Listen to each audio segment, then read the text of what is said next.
जैसे संजय भी पहुंचे संजय हैं सर, एशिया के ऑफिस में। नमस्कार सर। नमस्कार नमस्कार, कैसे हैं? ये हमारे बड़े भाई और गार्जियन की तरह हमेशा हमें पाँच इन्होंने मिनट सहयोग दिया। देरी है, कोई दिक्कत क्योंकि नहीं है। अपने काम पर ही थे, ऑन द वे थे, एससीईआरटी आना था, तो उसी में थोड़ा सा समय लग गया। चलिए, बहुत बढ़िया। तो प्रोग्राम को आज का शुरू किया जाए, वेबिनार। सर मैं एक ब्रीफ इंट्रोडक्शन, शायद आप ज़्यादा बेटर अच्छे से इंट्रोड्यूस कर पाएंगे। एक ब्रीफ परिचय मैंने अखिलेंद्र सर का दिया है यहाँ पे। आपसे रिक्वेस्ट है कि सर का एक डिटेल विस्तृत परिचय दे दीजिए, ताकि हमारे डिटेल तो स्टूडेंट्स उनके डेप्थ ऑफ नॉलेज को असेस कर सके, कितना उनका लंबा चौड़ा एक्सपीरियंस है। मैं स्टूडेंट्स को ये बता दूं कि सर ये सिर्फ इंडिया में नहीं, नाइजीरिया में भी बहुत समय तक अपना योगदान दे चुके हैं। बाकी डिटेल इंट्रोडक्शन और टॉपिक को इंट्रोड्यूस करने का मैं रिक्वेस्ट करती हूँ प्रोफेसर संजय कुमार सर से। Over to you sir. Thank you Deepika, thank you all student. Uday ji, जी नमस्कार sir. Welcome also. Akhilendra ji, welcome. जी धन्यवाद सर। नमस्कार सभी को, बहुत बहुत नमस्कार। आज का ये वेबिनार हमारा प्रोफेसर एस के सिन्हा मेमोरियल लेक्चर सीरीज के अंतर्गत ये हमारा 24वां एपिसोड है, और एक तरह से कहें तो ये आज हमारा 2 साल पूरा होने के उपलक्ष्य पर ये आज हमारा वेबिनार हो रहा है। और इस गर्व के साथ हम कह सकते हैं कि हम लोगों ने इस वेबिनार को सफलतापूर्वक 2 साल पूरा कर लिया है, और इस दौरान विभिन्न विश्वविद्यालयों से, विभिन्न कॉलेजों के जो विशिष्ट विद्वान, अपने क्षेत्र के माहिर व्यक्ति रहे, उनको हम लोगों ने इस प्लेटफॉर्म पर बुलाने का प्रयास किया, ताकि हमारे विद्यार्थी, हमारे छात्र, हमारे फैकल्टी और हमारे जो गेस्ट इस पर जुड़ते हैं, उनके बातों से लाभान्वित हो सके। इसी प्रयास के दौरान आज हमारे साथ मौजूद हैं एसबीपी कॉलेज भभुआ के अखिलेंद्र नाथ तिवारी जी, मेरे छोटे भाई अखिलेंद्र जी, बहुत बहुत स्वागत है आपका इस वेबिनार में। और आपका जो प्रोफाइल है, मैं क्या उसको पढ़ने में ही 5-10 मिनट समय लगेगा, लेकिन चूंकि मैं भी यहाँ सीआरटी में हूँ, तो यदि आप इसको शेयर कर दें दीपिका, तो पढ़ने में ज़्यादा आसानी होगी। अखिलेंद्र जी बेसिकली एक कर्मठ और कुशल शिक्षक तो हैं ही, प्रोफेसर हैं ही। अभी एसबीपी कॉलेज भभुआ में कार्यरत हैं, और वहाँ ये इसको शेयर कीजिए।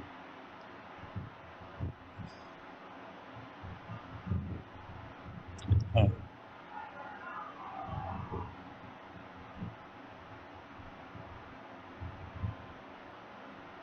यदि आप इनका प्रोफाइल देखें तो ओपन इट, क्योंकि मेरे पास अभी पेपर नहीं है, क्योंकि हम बाहर में हैं, तो अच्छे से होता।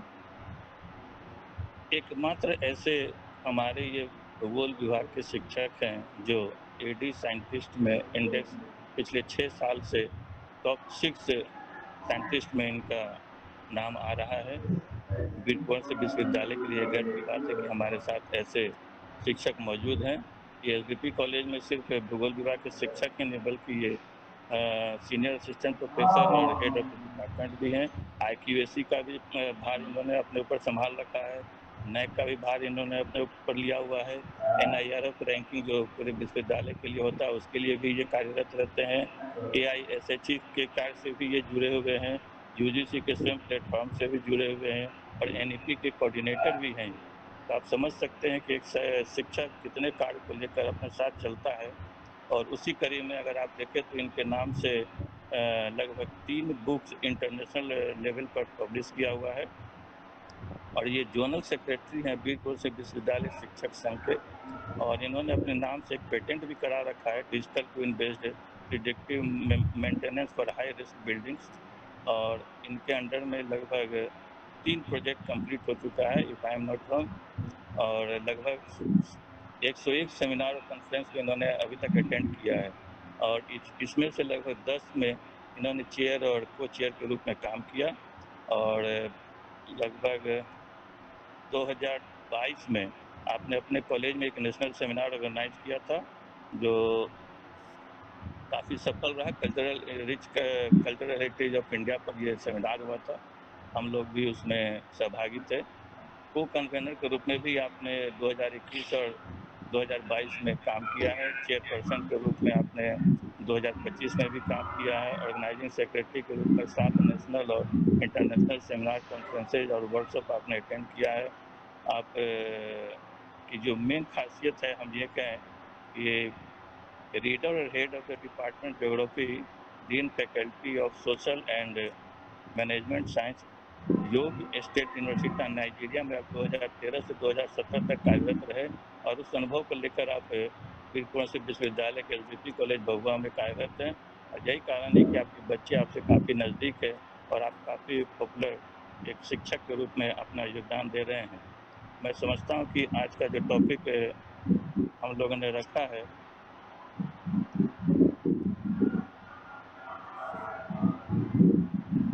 ये टॉपिक है अर्बन सोसाइटी से इसका थ्योरेटिकल और प्रैक्टिकल एस्पेक्ट। जैसे हम लोग तो ये सिंपली जानते हैं भूगोल के शिक्षक या छात्र होने के नाते कि बिहार गाँवों का देश है, लेकिन ऐसा नहीं है। बिहार प्रगति कर रहा है और बहुत ही तीव्र गति से प्रगति कर रहा है और उसी कड़ी में हमारा जो शहरी क्षेत्र है वो दिन पर दिन बढ़ता जा रहा है। लेकिन इस बदलाव की कड़ी में इसके कई एस्पेक्ट हैं। तो सैद्धांतिक और व्यवहारिक पक्ष पर अगर आप देखें तो इसमें बहुत सारा डायक्टमी दिखता है, हम लोग भी इसको देख रहे हैं। लेकिन चूंकि इसके विशेषज्ञ के रूप में आज हमारे साथ अखिलेश जी मौजूद हैं, तो मैं समझता हूँ कि आप लोग भी शहरी समस्याओं से गुजर ही रहे हैं और बहुत सारे आपके भी सजेशन होंगे, बहुत सारे प्रश्न आपके मन में आ रहे होंगे। लेकिन हम समझते हैं कि सबसे पहले यदि हम अखिलेश जी को आज सुन लें तो इससे हमारे सभी उपस्थित जो यहाँ विद्यार्थी हैं, फैकल्टी हैं, उससे लाभान्वित होंगे। फिर हम लोग इंटरेक्टिव सेशन में इनसे रूबरू होंगे और फिर इनका कार्यक्रम को हम लोग सफलतापूर्वक पूरा करेंगे। तो ओवर टू यू दीपिका। धन्यवाद। Thank you sir, thank you so much. आपके इंट्रोडक्शन के लिए बहुत बहुत धन्यवाद सर। अब मैं रिक्वेस्ट करती हूँ डॉक्टर अखिलेश नाथ तिवारी सर से, सर काइंडली अपना जो लेक्चर है वो प्लीज स्टार्ट कीजिए। Over to you sir. धन्यवाद मैम। धन्यवाद संजय सर इतना अच्छा इंट्रोडक्शन देने के लिए। इसमें बेसिकली आज हम लोग जो डिस्कस करने वाले हैं ये अर्बन ज्योग्राफी। सर से बात हुई तो लगा कि ये पीजी और पीएचडी के स्टूडेंट्स के हिसाब से है। तो अर्बन ज्योग्राफी का जो थियोरेटिकल पर्सपेक्टिव है, क्योंकि हम लोगों ने भी पढ़ा था, एक जगह उसको कंपाइल करना बहुत मुश्किल हो जाता है, बहुत सारी चीजें आती हैं और उसके प्रैक्टिकल इम्प्लीकेशंस पर मेरा जोर रहेगा। और जो अर्बन प्रॉब्लम्स की सर बात कर रहे हैं, डिग्री पे कुछ पॉइंट्स आएंगे, लेकिन अर्बन प्रॉब्लम्स पर एक अलग से पूरा 2-2.5 घंटे का लेक्चर है। तो हमने कोशिश किया है कि इसको थियोरेटिकल पर्सपेक्टिव्स और प्रैक्टिकल एप्लीकेशंस तक ही सीमित रखा जाए। अगर टाइम मिला तो थोड़ा बहुत उस पर भी हम लोग डिस्कस करेंगे। वो बहुत ही अच्छा हमारा प्रेजेंटेशन, हमने कई जगह उसको दिया भी है। तो ये मैं अपना प्रेजेंटेशन शेयर करूंगा।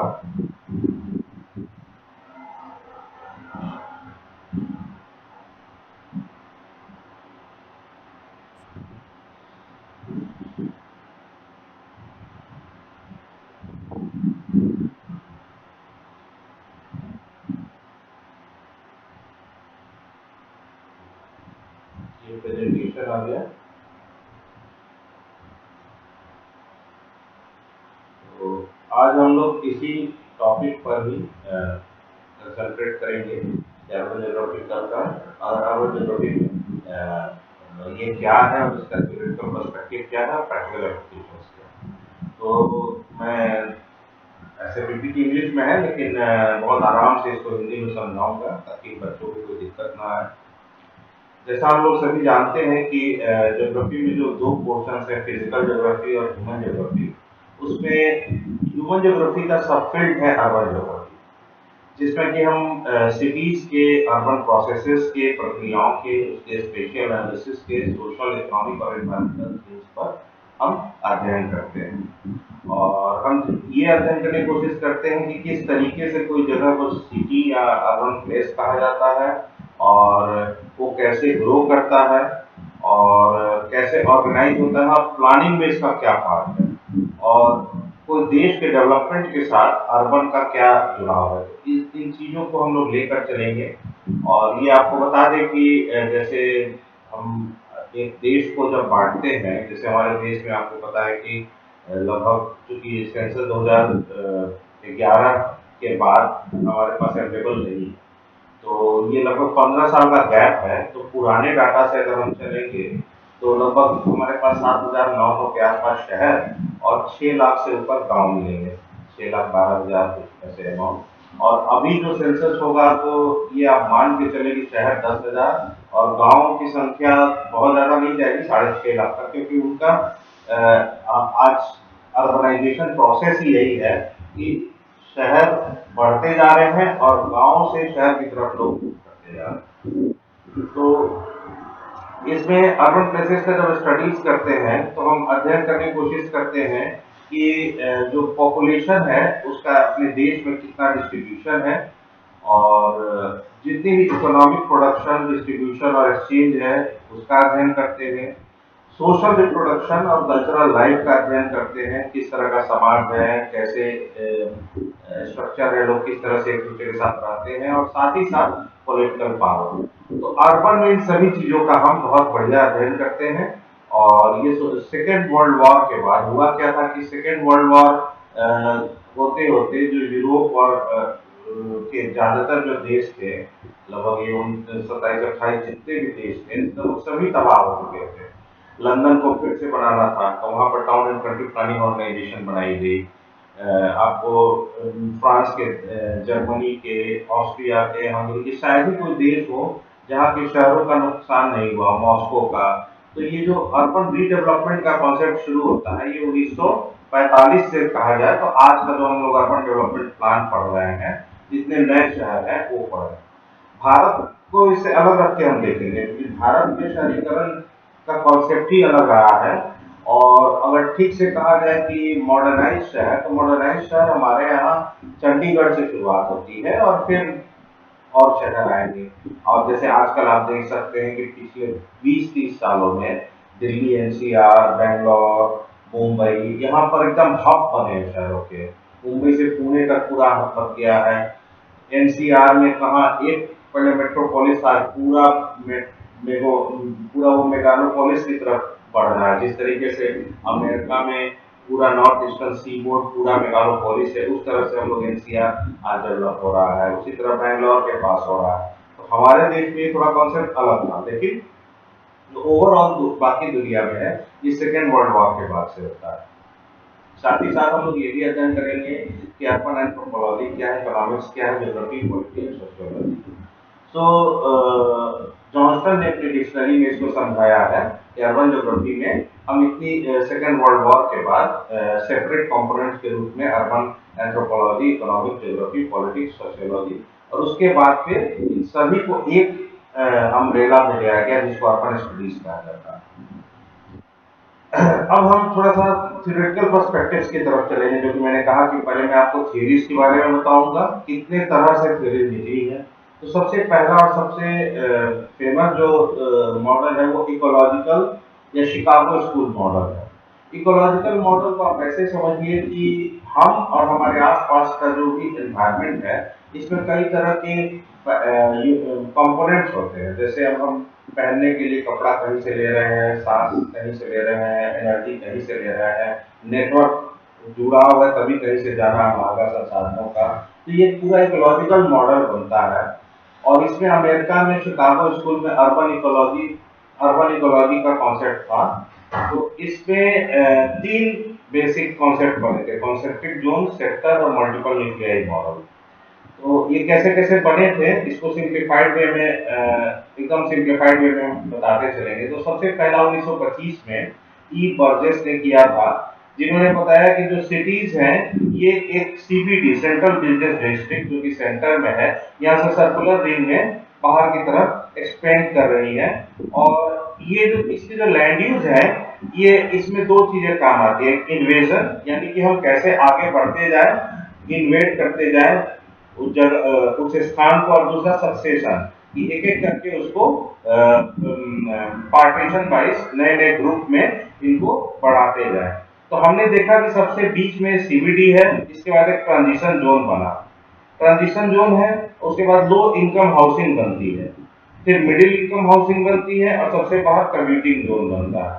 तो ये एक्चुअली अमेरिका में एक पहला मॉडल के रूप में आया था और इसमें कुछ एजम्पशन लिया गया कि सरफेस फ्लैट होगा, यूनिफॉर्म ग्रोथ होगा, यानी पॉपुलेशन चारों तरफ एकदम यूनिफॉर्म होगा तो ऑब्वियसली गोलाकार हो जाएगा। लेकिन आज के डेट में ये थ्योरी का कोई खास यूज नहीं है, बस इसका सीबीडी जो है सेंट्रल बिजनेस डिस्ट्रिक्ट, इसको हम लोग मॉडर्न प्लानिंग में यूज करते हैं। मॉडर्न प्लानिंग में यूज करने का अर्थ ये हुआ कि जैसे आज जितने भी मास्टर प्लान आज के डेट में बनते हैं दुनिया में, उसमें हम लोग सीबीडी का कॉन्सेप्ट यूज करते हैं, जहां पर सारी कॉमर्शियल एक्टिविटीज होती हैं और वहां पर बड़े बड़े वेयर हाउसेज होते हैं और वहां पर गाड़ियों का जो मूवमेंट होता है वो थोड़ा रेस्ट्रिक्ट होता है। ये डेवलप्ड कंट्रीज में हम कह रहे हैं, भारत में नहीं। हम लोग तो हर नियम तोड़ देते हैं और यहाँ पर सिर्फ साइकिल से चलते हैं लोग या पैदल चलते हैं और वेयर हाउसेज होंगे, बड़े बड़े ऑफिसेज होंगे और उसके बाद फिर बाकी के जोन। तो ये जोन आज भी सरवाइव करता है लगभग लगभग हर डेवलप्ड सिटी में आप इस कॉन्सेप्ट को देखेंगे। दूसरा जो है सेक्टर मॉडल, ये 1939 में होमर व्हाइट ने दिया था। इनका कहना था कि सिटीज इस तरह से यूनिफॉर्मली चारों तरफ नहीं फैलती है, सिटी जो फैलती है वेज में, सेक्टर में फैलती है। इसमें इन्होंने क्या कहा, मैंने आपको जैसे कहा कि सीबीडी तो वही रहेगा सेंट्रल बिजनेस डिस्ट्रिक्ट, लेकिन ग्रोथ हमेशा रोड या जो भी उस टाइम तो सड़क ही होती थी ना, तो रेल और बाकी साधन वैसे नहीं थे, तो सड़कों के किनारे यानी ट्रांसपोर्ट रूट्स रेल या रोड के अलाउंग ये ग्रोथ बढ़ते जाएगी। तो इसमें क्या होगा कि एक आप देखिए जो शुरुआत के जो इंटरसेक्शन है, यहाँ फैक्ट्रीज और इंडस्ट्रीज का डेवलपमेंट हो रहा है, ठीक है, और जहां फैक्ट्रीज और इंडस्ट्रीज डेवलप हुए उसके आसपास में मजदूरों की जरूरत होगी जो बहुत ज्यादा दूर से बहुत ज्यादा खर्चा करके नहीं आ सकते हैं। तो ये लो क्लास रेसिडेंशियल्स यहाँ डेवलप होते थे ग्रीन कलर से, और मिडिल क्लास इसके ऑपोजिट में जाएगा, थोड़ा सा बेहतर स्थिति होगी, और जो सबसे एलीट क्लास होगा हाई इनकम वो ये है, वो बिल्कुल शहर से बाहर चला जाएगा। तो इस तरीके से ये कॉन्सेप्ट सेक्टर मॉडल बना। फिर आता है मल्टीपल न्यूक्लियाई मॉडल 1945 में, जो कि हैरिस एनोल्मन ने दिया था। ये बहुत ही हिट मॉडल था, आज भी बहुत हद तक ये सक्सेसफुल मॉडल है। हम लोग शहरों की प्लानिंग में आप देखेंगे इसी तरह का मैप भी आपको दिखता होगा यहाँ भी। हाँ, लेकिन इसमें जैसे ये बीच का जो सेंट्रल बिजनेस डिस्ट्रिक्ट है वो उस तरह से गोलाकार नहीं है, ये जरूरत के हिसाब से हो सकता है। यहाँ वेयर हाउस है, यहाँ पर बड़े बड़े ऑफिसेज है, तो ये सेंटर में यहाँ बन गया। इसके बाद इसके आसपास में होलसेल और लाइट मैन्युफैक्चरिंग के यूनिट्स बनेंगे, ठीक है। उसके बाद क्या होगा कि आपको लो क्लास रेसिडेंशियल यहाँ भी बन जाएगा, जो लो क्लास वाले हैं, ठीक है, ये आप देखते चलिएगा। उसके बाद मिडिल क्लास सबसे ज्यादा होगा लेकिन थोड़ा बाहर की तरफ, और सबसे बाहर हाई क्लास रेसिडेंशियल होगा।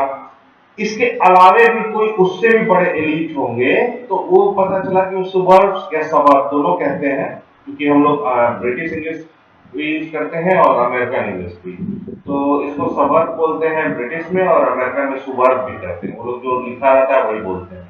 तो आप देखेंगे कि यहाँ कई तरह की पॉलीसेंट्रिक डेवलपमेंट होते जाता है, और इंडस्ट्रियल सुबर्ब वहां है जहां हवा शहर से बाहर जाती है, ये ध्यान दिया गया था। बहुत हद तक इसको हमारे यहाँ जो चंडीगढ़ की प्लानिंग है उसमें देखा जा सकता है। तो ये मल्टीपल न्यूक्लियाई मॉडल था। अब इन सभी का जो कंपैरिजन क्या है, तो कंपैरिजन सिग्निफिकेंस ये है कि इन्होंने सबसे पहले स्पेशियल एनालिसिस किया था सिटीज का। दूसरा, इन्होंने कंपटीशन, सेग्रीगेशन और लैंड यूज पैटर्न को इस पे दिखाया था इन थियरीज में। और इनका क्विक कंपैरिजन में देखा जाए तो कंसेंट्रिक जोन जो है रिंग्स में है, जो कि अर्ली इंडस्ट्रियल सिटीज को बताता है, और इसमें की ड्राइवर सोशल कंपटीशन था, जबकि sector model basically transport route पे बेसिस था। यहाँ रिंग की जगह वेजेस थे, और इंडस्ट्रियल सिटीज को ये अच्छे से समझाता था, एक्सपैंडिंग इंडस्ट्रियल सिटीज है। वही मल्टीपल न्यूक्लियाई में जब आप आएंगे तो ये बेसिकली मॉडर्न मेट्रोपॉलिटन सिटीज, आज की सिटीज मैंने जैसे कि बताया ऐसे ही आपको दिखेंगे। तो ये तो हो गए आपको इकोलॉजिकल मॉडल। इसके बाद आ जाते हैं स्पेशियल और लोकेशनल मॉडल्स अर्बन डेवलपमेंट में। इसमें क्या किया गया, देखा गया कि ये अध्ययन करने की कोशिश की गई कि जो आर्थिक क्रियाएं हैं वो स्पेस में कैसे अरेंज हुई है, और डिस्टेंस के, दूरी के आधार पे, या एक्सेसिबिलिटी यानी कि वो कितना उसको वहां पहुंच सकते हैं, पा सकते हैं, उस आधार पर, या फिर ट्रांसपोर्ट कॉस्ट पे, या जमीन के वैल्यू पे, ये की डिटरमिनेंट्स के बेसिस पे स्पेशल मॉडल्स बनाए गए। तो ये एनालिटिकल भी थे और ज्यादा इकोनॉमिक भी थे। आप ध्यान देंगे यहाँ पर इकोनॉमिक मैन का कॉन्सेप्ट भी आएगा। तो जैसे इसमें बहुत फेमस है विलियम अलोन्सो का बिड रेंट थ्योरी। ये बताते हैं कि किस तरीके से लैंड वैल्यू सीबीडी से घटते चला जाता है। तो लैंड वैल्यू को दिखाते हैं घटते जाएगा, और किस चीज का बढ़ता है तो ये दिखाते हैं कि जैसे रिटेल का रेट जो धीरे धीरे घटेगा, सबसे ज्यादा रेजिडेंशियल का बहुत मतलब स्मूथली घट रहा है, वही मिक्स्ड कमर्शियल का उससे कम, ऑफिसेज का उससे कम, और रिटेल का, यानी कि रिटेल ऑफिसेज ये सीबीडी के आसपास में रहेंगे तो ज्यादा फायदा है, क्योंकि जो रेंट होता है जो पे करना होता है वो धीरे धीरे दूरी के साथ घटते जाता है। जितना ही सीबीडी में रहेंगे उतना ही ज्यादा ये हाई रहता है। फिर एक लैंड यूज ग्रेडियंट और डिस्टेंस डीके का भी बनाया गया। बताया गया कि सिटी सेंटर के साथ जब डिस्टेंस घटता जाएगा, पॉपुलेशन की डेंसिटी घटती जाएगी, लैंड वैल्यू घटता जाएगा और इकोनॉमिक एक्टिविटी भी घटती जाएगी। इसको डिस्टेंस डीके कॉन्सेप्ट कहा गया है। तो इसमें देखा गया है कि जो लोग क्या होंगे कि खर्च ज्यादा होने की वजह से मिडिल क्लास और जो उससे ऊपर का क्लास है धीरे धीरे सबर्ब्स और पेरी अर्बन एरियाज में जाकर रहने लगता है, ताकि उसको यहाँ पे जो सेंट्रल पार्ट है यहाँ पर वो अफोर्ड नहीं कर सकता। यहाँ पर लेबर रह सकते हैं, लेकिन लेबर वहां पर जमीन खरीद के नहीं रहते, उनको यूजुअली क्वार्टर्स या छोटी कम्युनिटीज में बसाया जाता है। ये उसी को ग्राफिकल फॉर्म में दिखाया गया है कि जैसे लैंड यूज इंडस्ट्री 2014 में कैसे था और 19 में कैसे था। तो ये दिखाया जाता है कि जो सबसे ज्यादा जो है रिटेल का इसमें है। ये एक्चुअली दूसरे पेपर से है, इसके थोड़े से हेडिंग्स मिसिंग है, इसको मैं स्किप करता हूँ। ये लोकेशन थ्योरी और एक्सेसिबिलिटी जो है इस पर आते हैं। लोकेशन थ्योरी और एक्सेसिबिलिटी क्या कहता है? ये कहता है, इसमें अल्फ्रेड वेबनर का इंडस्ट्रियल लोकेशन थ्योरी जो है बहुत ही फेमस है। ये कहता है कि ट्रांसपोर्टेशन और प्रोडक्शन कॉस्ट को कम से कम करना है। तो जैसे अब ये देखिए बस स्टॉप है, ठीक है, तो बस स्टॉप है तो इसकी एक्सेसिबिलिटी हर जगह से है सारी का, यहाँ पर ट्रांजिट स्टेशन है, तो transport infrastructure, accessibility to market, labour की अवेलेबिलिटी और कई तरह की इकोनॉमिक एक्टिविटीज को एक जगह मर्ज करके रखने की कोशिश की जाती है। अल्फ्रेड वेबर का सिंपल थ्योरी आप समझ लीजिए कि वो ये कहना चाहते हैं कि तीन, अगर हमको कहीं रिसोर्स मिल रहा है, कहीं कैपिटल है तो और कहीं लेबर है, तो लेबर, कैपिटल और रिसोर्स, इन तीनों का आकलन करके जो हम बेस्ट लोकेशन प्राप्त कर सकेंगे वही बेस्ट इंडस्ट्रियल लोकेशन होती है। तो यहाँ देखा क्या जाता है कि कोई भी एक्सेसिबिलिटी एक इंटरैक्शन से बनती है। तो ये लोकेशन थ्योरी और एक्सेसिबिलिटी पर बेस्ड है। इसमें और बहुत सारी और भी थ्योरीज हैं। फिर साइट एंड सिचुएशन, एक्चुअली इसको अगर अर्बन ज्योग्राफी पढ़ने वालों को सबसे पहले यही से शुरुआत किया जाता है, लेकिन इसको मैंने थोड़ा आगे लाके रखा है। साइट एंड सिचुएशन ये कहता है कि जहां भी जीवन जीने के लिए मूलतः जल मिल जाए, कृषि करने के लिए भूमि मिल जाए, तो वो स्थान पे लोग सेटलमेंट करते हैं। अब अर्बन में और रूरल में क्या अंतर है? तो अर्बन में हम सेकेंडरी एक्टिविटीज भी करते हैं, ज्यादा करते हैं, मोर देन 75%, जो भी आगे हम आपको बताएंगे डेफिनेशन में आता है। तो जब हम सेकेंडरी एक्टिविटीज वहां पर करने के लिए ज्यादा सक्षम हो, तो कोई भी स्थान का साइट या सिचुएशन ऐसा होना चाहिए। अब इसमें दो कॉन्ट्राडिक्टरी चीजें भी आती हैं। जैसे इसमें साइट में कहा जा रहा है कि physical characteristic of a location, यानी वहाँ का टेरेन कैसा है, पानी की सप्लाई कैसी है, क्लाइमेट कैसा है, ये तो हो गया साइट फैक्टर, ये वर्टिकल फॉर्म में समझिए। और सिचुएशन फैक्टर, ये कितना कनेक्टेड है चीजों से। तो साइट जो है, अब कोई भी साइट परफेक्ट हो सकता है अर्बन सेटलमेंट के लिए। जैसे मान लीजिए हम हिमालय के पास, एक एग्जांपल देते हैं आपको रुद्रपुर का। रुद्रपुर एक बहुत ही डेवलप्ड सिटी है, बिल्कुल नई सिटी है उत्तराखंड में, जहाँ की सारी इंडस्ट्रीज वहां पर है, लेकिन फिजिकल इंफ्रास्ट्रक्चर, इकोनॉमिक, लेकिन वो इंडस्ट्री के लिए डेवलप किया गया रुद्रपुर आज एक बहुत बड़ा अर्बन सेंटर भी हो गया है। अब दुर्भाग्य से गवर्नमेंट ये कोशिश करती है, कोई भी सरकार, कि जहां पर वाटर लेवल अच्छा हो वहां पे एग्रीकल्चर होना चाहिए, लेकिन हमने क्या किया कि रुद्रपुर एक ऐसा सिटी डेवलप कर दिया जो कि एकदम वाटर टेबल अच्छा था, तो जहाँ एग्रीकल्चर हो सकता था हमने इंडस्ट्री डेवलप कर दिया। तो सिचुएशन को हमने वहाँ पे ध्यान दिया कि भैया रुद्रपुर से दिल्ली भी नजदीक है, हर जगह के ट्रांसपोर्टेशन नजदीक है, ट्रेड हो सकता है, मार्केट हो सकता है। तो साइट को हमने मिस यूज किया, इसीलिए दो अलग अलग टर्म यूज किया जा रहा है, साइट और सिचुएशन। अब साइट और सिचुएशन परफेक्शन के साथ यूज किया गया था कहाँ, तो आप याद करिए, इंडस वैली सिविलाइजेशन रहा हो, या चाइनीज सिविलाइजेशन रहा हो, बेबीलोनियन सिविलाइजेशन रहा हो, मेसोपोटामिया रहा हो, इजिप्शियन रहा हो, नाइल रिवर बेसिन, इन सभी ने हमसे कहीं ज्यादा बेहतर साइट और सिचुएशन का आकलन किया कि जहां पर एग्रीकल्चर होना चाहिए, रिवर वैलीज में वहाँ एग्रीकल्चर होगा, और वैसी एरिया जो बंजर है जहाँ पर वाटर टेबल नहीं है, वहाँ आप इंडस्ट्री डेवलप कर सकते हैं, और पानी की जरूरत हो तो आप उसको पाइपलाइन से सप्लाई कर सकते हैं। तो इसीलिए मैंने ये एक एग्जांपल दिया कि साइट और सिचुएशन दोनों चाहिए। तो हम लोग क्या कर रहे हैं, सिचुएशन के आधार पर डिसीजन ले रहे हैं, बिना दोनों को एक साथ लिए हुए कोई भी अर्बन एरिया का प्लानिंग करेंगे तो वो बहुत ही खतरनाक होगा। दुर्भाग्य से ये पॉइंट हमको अर्बन का एकदम शुरुआत में होना चाहिए, लेकिन मैं जानबूझ के मॉडल्स के बीच में लाया कि साइट एंड सिचुएशन शुरू में बोलने पर वो आगे निकल जाता है। लेकिन आज अभी जब मैंने आपको समझाया तो आपको ये बात समझ में आई होगी कि किस तरीके से इंडस्ट्रियल प्लानिंग अलग होती है, एग्रीकल्चरल प्लानिंग अलग होती है, और अर्बन प्लानिंग अलग होती है। उसके बाद आता है special organisation of urban activities. तो तीन तरह के सिटीज देखी गई है कि एक तो इकोनॉमिक एफिशिएंसी है, फंक्शनल स्पेशलाइजेशन है। इकोनॉमिक एफिशिएंसी यानी कोई भी चीज को काम करना, कम से कम समय में बेस्ट क्वालिटी का काम एक रूरल से अर्बन में ज्यादा बेहतर हो सकता है, नंबर वन। दूसरा है फंक्शनल स्पेशलाइजेशन, हर चीज का अलग अलग स्पेशलाइजेशन है, ये आपको गांव में नहीं मिलेगा। आपको एक तेल की डिब्बी का ढक्कन भी बनाने के लिए अलग फैक्ट्री होगी, ठीक है, एक रबर बैंड के लिए भी अलग फैक्ट्री होगी। तो आप इस चीज का ध्यान रखेंगे कि हर चीज का अलग अलग स्पेशलाइजेशन दिया गया है।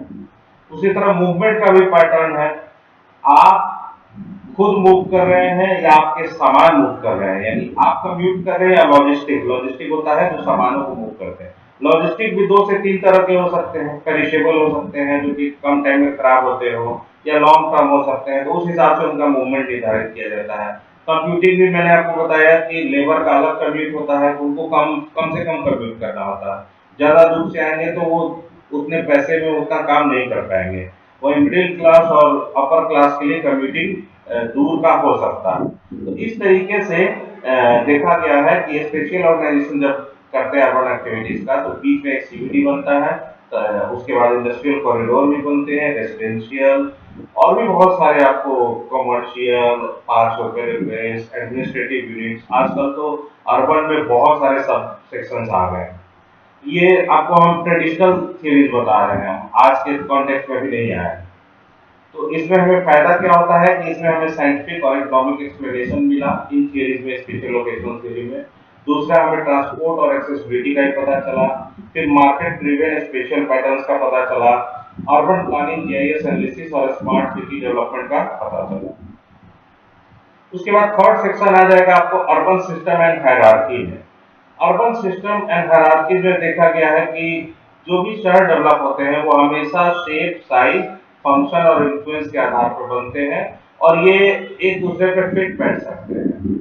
तो इसमें एक आया है बहुत फेमस है, रैंक साइज रूल, आप लोगों ने पढ़ा होगा, जीके जिफ का है। ये बताते हैं कि कहीं का भी सिटी का जो पॉपुलेशन होता है वो inversely proportional to its rank in urban hierarchy, यानी कि पॉपुलेशन वाइज सिटीज को मान लीजिए आपने, या कंट्रीज को देखिए डेवलप, हमने यहाँ पे अरेंज कर दिया चाइना, इंडिया, यूएस, इंडोनेशिया, ये पॉपुलेशन वाइज हो गया, ठीक है, इनको अरेंज कर दिया। अब देखा गया है कि कोई भी सिटी का जो जनसंख्या है वो जब रैंकिंग करेंगे 1 2 3 4, तो वो उसके रैंक के इनवर्सली प्रोपोर्शनल होगा, यानी कि जो सेकेंड लार्जेस्ट सिटी होगा वो half of the size of the largest city हो जाएगा, और जो थर्ड लार्जेस्ट होगा वो 1/3 हो जाएगा। तो इस तरीके से ये बनाया गया था। इसका आज के डेट में कोई बहुत ज्यादा महत्व नहीं है, लेकिन जब बना था रैंक साइज रूल तो इसी तरह से बना था, और आज भी कहीं कहीं यूज किया जाता है थियोरेटिकल पर्सपेक्टिव। ये अर्बन के समझिए कि थियरी तो पूरी तरह से नहीं कह सकते हैं, लेकिन हम लोग मान लेते हैं, सोशल साइंस में ऐसी चीजों को भी थ्योरी मान लेते हैं जो कि अभी भी हाइपोथेसिस ही है। तो सेंट्रल प्लेस थ्योरी वाल्टर क्रिस्टालर ने दिया था, जर्मन थे। इनका कहना था कि एक आइसोट्रॉपिक सरफेस होता है और आइसोट्रॉपिक सरफेस पे जो भी शहरों का विन्यास होता है, उनका सेंटर होता है सिटी का, और वो सभी एक दूसरे से बराबर दूरी पर होते हैं। तो एक हनी कॉम्ब, एक मधुमक्खी की छत्ते की तरह ये इनका पैटर्न सेट हो जाता है। ठीक है, तो ये सिटी है, टाउन बड़ी वाली सिटी है, उससे छोटे छोटे सिटीज हैं, और ये सभी एक दूसरे से इस तरीके से जुड़े हुए हैं। तो इसमें इन्होंने मार्केट की भी थ्योरी दी और सर्विसेज की भी थ्योरी दी। इसको आप लोगों ने पढ़ा भी होगा, तो इसको हम बहुत ज्यादा डिटेल में नहीं जाएंगे। हम यही बताना चाहेंगे कि वास्तविकता में देखा गया तो ना आइसोट्रॉपिक सरफेस कहीं होता नहीं है। और दूसरी चीज की बहुत कुछ हद तक एक सिटी से या दूसरी छोटी सिटीज की दूरी या मार्केट की दूरी या ट्रांसपोर्टेशन की दूरी इससे थोड़ा बहुत मतलब मेल खाता है, लेकिन ये पूरी तरह से इसको थ्योरी नहीं कहा जा सकता है। इसके बाद आ जाते हैं हम अर्बन सिस्टम्स पे, जिसमें कि सिस्टम्स ऑफ सिटीज होते हैं। अब इसमें क्या देखा गया है कि एक शहर दूसरे शहर से कैसे जुड़ा गया है। तो ये लोगों से जुड़ता है, पीपल से, गुड्स से और इंफॉर्मेशन से। पीपल पीपल क्या करते हैं, या तो कम्यूट करेंगे, प्रतिदिन आएंगे जाएंगे अपने वर्क प्लेस पे, या तो माइग्रेट कर जाएंगे। माइग्रेशन भी आपने पढ़ा होगा कि दो तरह के होता है, एक नेशनल एक इंटरनेशनल। इंटरनेशनल में आपके देश से बाहर जाते हैं या बाहर से आपके यहाँ आते हैं। नेशनल में आपके यहाँ या तो रूरल से अर्बन में जाएंगे, या अर्बन से अर्बन में जाएंगे, या रूरल टू रूरल जाएंगे, या अर्बन टू रूरल भी आ सकते हैं। तो माइग्रेशन कई तरह के होते हैं। गुड्स, सामान में ट्रेड और लॉजिस्टिक्स, इनका भी मूवमेंट होता है, इससे भी कनेक्टेड होते हैं। और इंफॉर्मेशन, आज के टाइम में इंफॉर्मेशन एंड कम्युनिकेशन टेक्नोलॉजी, जिससे एक दूसरे से लोग जुड़े रहते हैं। तो ये दिल्ली मुंबई इंडस्ट्रियल कॉरिडोर आप देख सकते हैं, दिल्ली से मुंबई को जोड़ रहा है। आज तो पूरा हमारा भारत जो है गोल्डन क्वाड्रिलेटरल देखा जाए तो नेटवर्क, मतलब यहाँ से पूरा जीटी रोड से ईस्ट से वेस्ट की ओर, नॉर्थ से साउथ की ओर, हमारा कन्याकुमारी, जम्मू कश्मीर से कन्याकुमारी तक की सब कनेक्टेड हो गए हैं आज के डेट में। तो ये एक सिस्टम ऑफ सिटी बनाता है, जिसमें कि सभी सिटी एक दूसरे से कनेक्टेड होते हैं। आप अगर अमेरिका का मैप देखेंगे तो देखेंगे कि उसका नॉर्थ ईस्टर्न सी पोर्ट, जो न्यूयॉर्क से शुरू होकर पूरा फ्लोरिडा तक, आप देखेंगे कि वो पूरा का पूरा एकदम एक रात में देखेंगे तो लगेगा एक पूरी लाइट एक लाइन से है, कहीं कुछ बीच में ब्रेक ही नहीं है। उसको मेगालोपोलिस कहते हैं, जो दुनिया का सबसे हाईली कनेक्टेड अर्बन सिस्टम। फिर आता है वर्ल्ड सिटी का कॉन्सेप्ट। अब इसको कई तरह से लोग समझाते हैं। तो ये एक नॉर्मल सा हमने जैसे बताया कि वर्ल्ड सिटी वैसा हो गया जो कि सारे फाइनेंशियल कॉर्पोरेट हेडक्वार्टर्स हो, जहाँ नए नए इनोवेशन हो, ग्लोबल कनेक्टिविटी हो, और उससे भी आज आगे चला गया अल्फा बीटा गामा सिटी। कुछ सिटीज का एग्जांपल आपको दे दें, जैसे कि भारत में अगर देखा जाए ग्लोबल सिटी तो मुंबई है, जो 24 घंटे फंक्शनल है, दुनिया से कनेक्टेड है। दिल्ली है, आपको फ्रांस में पेरिस हो गया, ग्रेट ब्रिटेन में आपका लंदन हो गया, अभी दुबई है, जो कि अभी आप देखे होंगे ईरान और इसराइल के वार की वजह से डिस्टर्ब चल रही है। नहीं तो दुबई एक सबसे फास्टेस्ट ग्रोइंग ग्लोबल सिटी के रूप में डेवलप हुआ था। और ईस्ट में जाएंगे तो आपको ताइवान और हांगकांग मिलेंगे, जापान, टोक्यो है। ये सारे वर्ल्ड सिटीज हैं जो कि दुनिया के सारे, और अमेरिका में न्यूयॉर्क है, वॉशिंगटन है, बहुत सारे शहर हैं। आपको ये कैलिफोर्निया हो गया, ये जो कि वेल कनेक्टेड सिटीज होती हैं। अब अर्बन हायरार्की में जब हम लोग जाएंगे तो देखेंगे कि सिटीज को हम पॉपुलेशन साइज पे भी हायरार्की करते हैं। जैसे इंडिया में 5000 से ऊपर में ही सिटीज का डिफाइन करना शुरू कर देते हैं, क्लास 1, क्लास 2, क्लास 3, क्लास 4। उसके बाद फिर जब मिलियन सिटी, मिलियन के बाद मेगा सिटी तक जाता है। अब इससे ऊपर अभी हमारे यहाँ नहीं जा रहा है, 10 मिलियन तक। इकोनॉमिक फंक्शंस में देखा गया है तो सबसे ज्यादा आप जानते हैं कि सेकेंडरी एक्टिविटीज वहां पर होती हैं। एडमिनिस्ट्रेटिव इंपॉर्टेंस, सारे के सारे सरकारी ऑफिसेज और सारी सुविधाएं यहाँ पर होती हैं, और ये कनेक्टेड रहते हैं, वेल कनेक्टेड रहते हैं, और सेंट्रलिटी होती है। जो भी आसपास के एरिया की सारी एक्टिविटीज वहां से जुड़े रहते हैं। तो हायरार्की में सबसे ऊपर मेगा सिटी है, फिर नीचे मेट्रो, फिर रीजनल सिटी, फिर टाउन एंड विलेजेस है। तो ये जो कॉन्सेप्ट था, इसमें देखा गया है कि इसमें रीजनल डेवलपमेंट का पैटर्न को समझने की कोशिश की गई। रीजनल डेवलपमेंट पैटर्न का अर्थ ये समझिए कि कोई भी देश का ये सब नेशनल कॉन्सेप्ट हो जाता है। हम सीधे सीधे डायरेक्ट देश को नहीं लेके, डायरेक्ट स्टेट्स को ना लेके सिटीज की हायरार्की बनाते हैं, मैक्रो से लेके मेसो से लेके माइक्रो तक, और उसको फिर डिफाइन करते हैं मेगा सिटी, मेट्रो सिटी या बिलियन सिटी जिसको कहते हैं। और फिर 1 लाख वाली जो सिटीज हमारे यहाँ आ जाती है, फिर उसके बाद class 1, class 2, class 3, class 4, class 5 पूरे बांटते जाते हैं। सबसे छोटा यूनिट टाउन आता है। और ये सारे के सारे इस कॉन्सेप्ट में हम देखते हैं कि सिटीज के बीच की इनइक्वालिटी भी जुड़ जाते हैं। अखिलेश जी, और यहाँ पर हम इंटरप्ट करेंगे। अखिलेश जी, जी हमारे साथ पोर्ट ब्लेयर से सत्यप्रकाश जी जुड़ चुके हैं। उनका मोस्ट वेलकम है हमारे इस वेबिनार में। बहुत बहुत धन्यवाद सत्यप्रकाश जी इस कार्यक्रम में जुड़ने के लिए।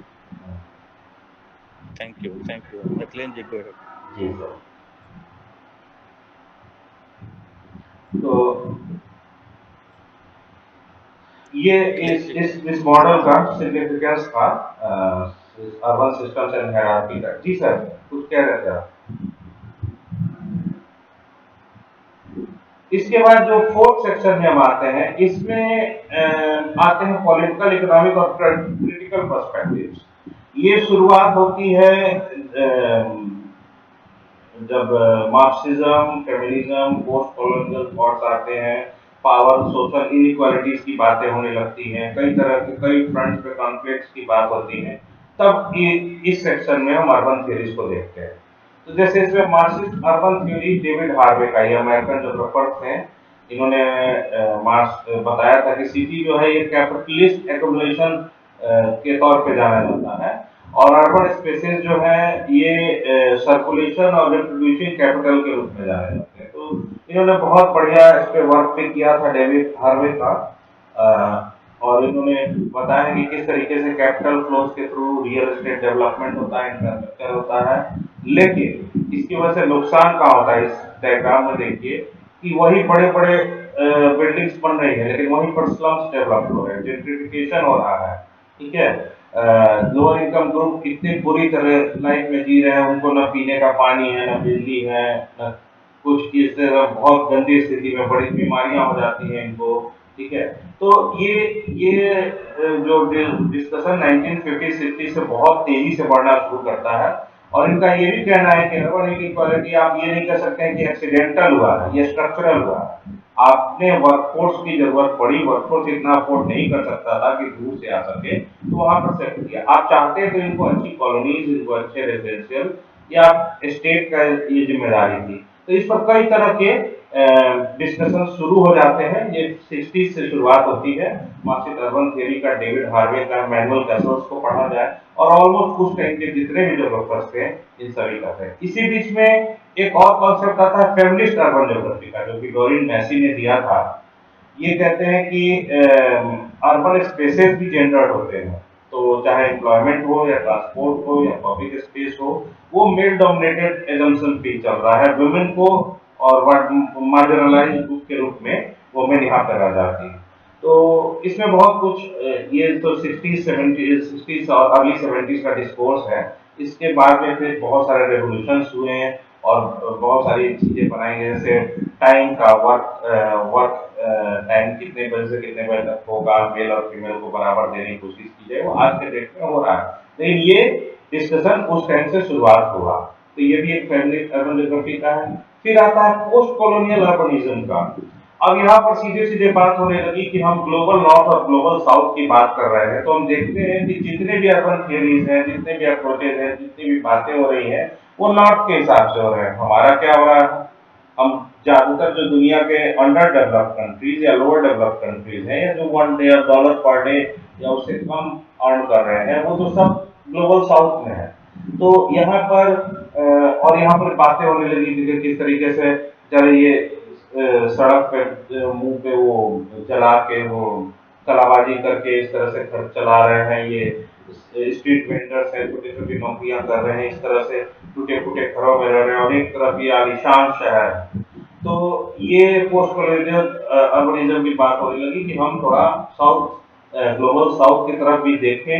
और ये जो कॉलोनियल प्लानिंग चल रही थी, कॉलोनियल प्लानिंग में जैसे कि आप अभी आप चले जाएं विक्टोरिया, वहाँ कलकत्ता में देख लें, या फिर चेन्नई में देख लें, ऐसे बहुत सारे शहर आपको साफ दिखेगा कि एक बीच में एक बहुत बड़ा आपको महल है, उसके बाद दूर तक एस्प्लैनेड बना हुआ है, उसके बाद छोटे छोटे घर हैं, वो भी ज्यादातर वो बिजनेसमैन जो, और उसके बाद फिर लेबर्स का, कि अगर कभी लेबर आपके अगेंस्ट खड़ा भी होता है तो बीच में एक आपने खड़ा कर दिया है बफर जोन, जो कि बिजनेस क्लास का है, जो उनको रोकने की कोशिश करेगा।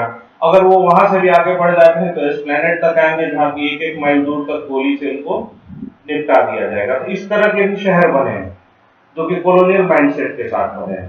तो ये अब 60-70 में इसकी भी बातें होने लगी कि पोस्ट कॉलोनियल अर्बनिज्म पे ध्यान दिया जाए, उस तरह की सिटीज, उस तरह के मॉडल्स को ना अप्लाई किया जाए। तो इसमें अनन्या रॉय जी का काम था।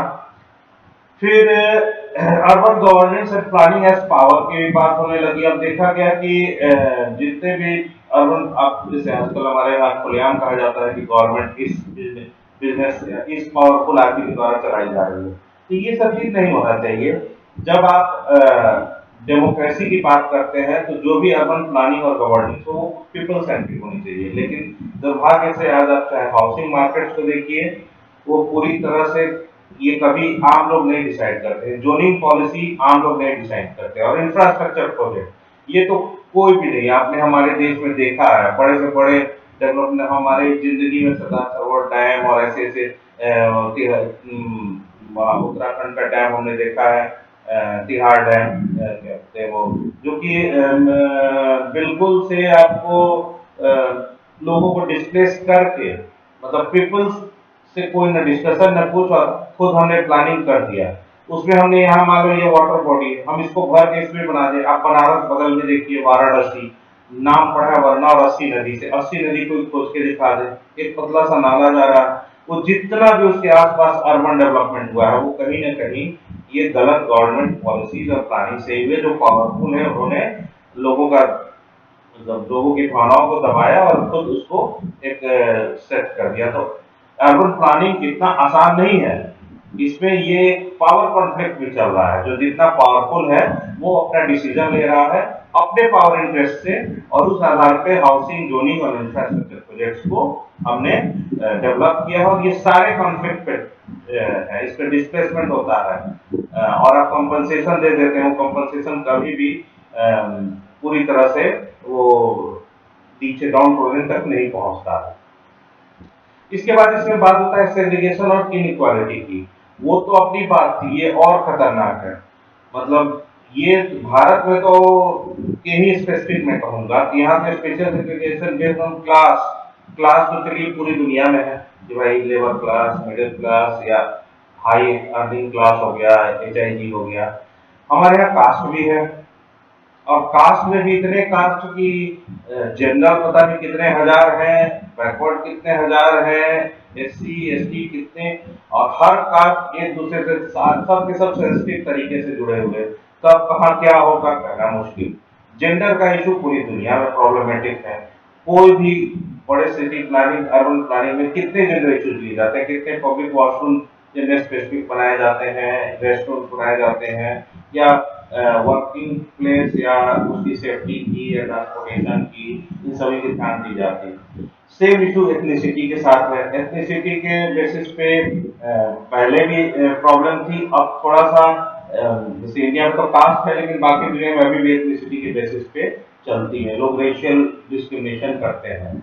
अमेरिका जैसे डेवलप कंट्री में मार्टिन लूथर किंग के आने के पहले तक यही स्थिति थी, तब जाकर ब्लैक्स एंड व्हाइट्स को बराबर का दर्जा दिया गया, और सब पिछले 50-60 सालों में ही हुआ। तो जहां आपके अर्बन ज्योग्राफी या अर्बन प्लानिंग जो है, इसको देखा जाए तो ये हमारे 7000 साल या 4000 साल जब से भी इतिहास है, इंडस वैली सिविलाइजेशन को माने तो 4000 साल, या और भी अगर कोई नई खोज आती है उससे भी पुराना सिविलाइजेशन आता है तो उतना पुराना रहा। लेकिन इन बेसिस पे आज भी सेग्रीगेशन होता है, जो कि बड़े आश्चर्य की बात है। तो अब इस तरह की थ्योरीज के सिग्निफिकेंस क्या हुए हैं कि हमें ये पता चल गया कि अर्बन प्लानिंग इतना सिंपल नहीं है, इसमें हिडन पावर स्ट्रक्चर्स है, कुछ लोगों के इंटरेस्ट होते हैं जिसके आधार पर अर्बन डेवलपमेंट और प्लानिंग होती है। इसके बाद है इसमें इकोनॉमिक सिस्टम्स जो है इसकी इसमें देखा जाता है इसमें कितना पुल पुश फैक्टर है, कौन कौन से सेक्टर्स होते हैं, जैसे कि आप जानते हैं कि सेकेंडरी टर्शियरी क्वाटरनरी सारे सेक्टर्स अर्बन बेस्ड होते हैं। फिर जस्टिस की बात होती है, इंक्लूजन की बात होती है। जस्टिस कभी भी प्योर नेचर में नहीं होता है, जस्टिस हमेशा रिटेन कॉन्स्टिट्यूशन के थ्रू चलता है। तो ये है हमारे, लेकिन इसमें रिटेन कॉन्स्टिट्यूशन के थ्रू जो लॉ चलेगा वो जस्टिस होना चाहिए। इंक्लूजन में है कि apart from ethnicity, caste, gender, you have to include people with who are differently abled also in the mainstream and in your planning. और साथ ही साथ जो सिटी के राइट्स है इस पर हमें फोकस करना है। और उसके बाद अर्बन पॉलिसी और प्लानिंग जो है इसके लिए भी इक्विटेबल अर्बन प्लानिंग होनी चाहिए, जिसके लिए कि एक क्रिटिकल फाउंडेशन होते हैं जब इन डिस्कोर्स की बात करते हैं। इसके बाद हम आते हैं ह्यूमनिस्टिक और एक्सपीरियंशियल अप्रोच अर्बन ज्योग्राफी में। ये कहता है कि एक शहर एक अनुभव की तरह होना चाहिए, हम उसको महसूस कर सके, उसको समझा सके और अर्बन स्पेसेस की मीनिंग दे सके। आप देखते होंगे आजकल जगह जगह हमारे यहाँ लगा हुआ है I love Varanasi, I love Prayagraj, हो सकता है हमारे आई लव भगवा भी हो, आई लव हारा। तो ये एक तरह से इसको जापान में ये कुतुआन ने कहा था टोपोफिला, इसको ये कुतुआन की कॉन्सेप्ट है सेंस ऑफ प्लेस। इन्होंने कहा टोपोफिला यानी कि अपना जो जगह है उससे आपका प्रेम, आपका अटैचमेंट होना चाहिए, और जब तक वो नहीं होगा वो डेवलप नहीं हो सकता है। तो इन्होंने बताया कि किसी भी जगह पे अपनी एक फिजिकल सेटिंग होती है जो आपके हाथ में नहीं है, ठीक है, लेकिन एक्टिविटी आपके हाथ में है, एक्टिविटी आपके हाथ में बात नहीं है। और उसके बाद हमारा उससे जो अटैचमेंट होता है वो टोपोफिला होता है। तो देखिए जैसे एक बच्ची है, ये कोई जगह पे अपना काम कर रही है, लेकिन फुटपाथ पे ही कर रही है, लेकिन इसका इससे अटैचमेंट है, ये जगह पे डेवलप कर रही है। तो ये इसको मौका मिले तो इस शहर को और भी ज्यादा डेवलप कर सकती है, ये बहुत इंपॉर्टेंट है। आप आरा में हैं, बक्सर है, पटना है, कहीं भी अगर आपका उस स्थान से टोपोफिला है तो उसको डेवलप करना कहीं ज्यादा आसान हो जाता है। तो ये ह्यूमनिस्टिक अप्रोच का पहला पार्ट है। दूसरा पार्ट होता है ह्यूमनिस्टिक अप्रोच में कि आपको थिंकिंग के अलावा आपको हाथ पैर भी दिया गया है, मतलब कि आप अपनी एक्टिविटी के, अपने एक्शंस जो है इसको आप एक्टिवेट रखिए, तो आपके लिए कुछ भी असंभव नहीं है। आपका कल्चर, हिस्ट्री और पर्सनल एक्सपीरियंस मिला के एक प्लेस की आइडेंटिटी बन जाएगी। इसके बाद देखते हैं हम लिव्ड एक्सपीरियंस क्या है और एवरीडे लाइफ क्या है।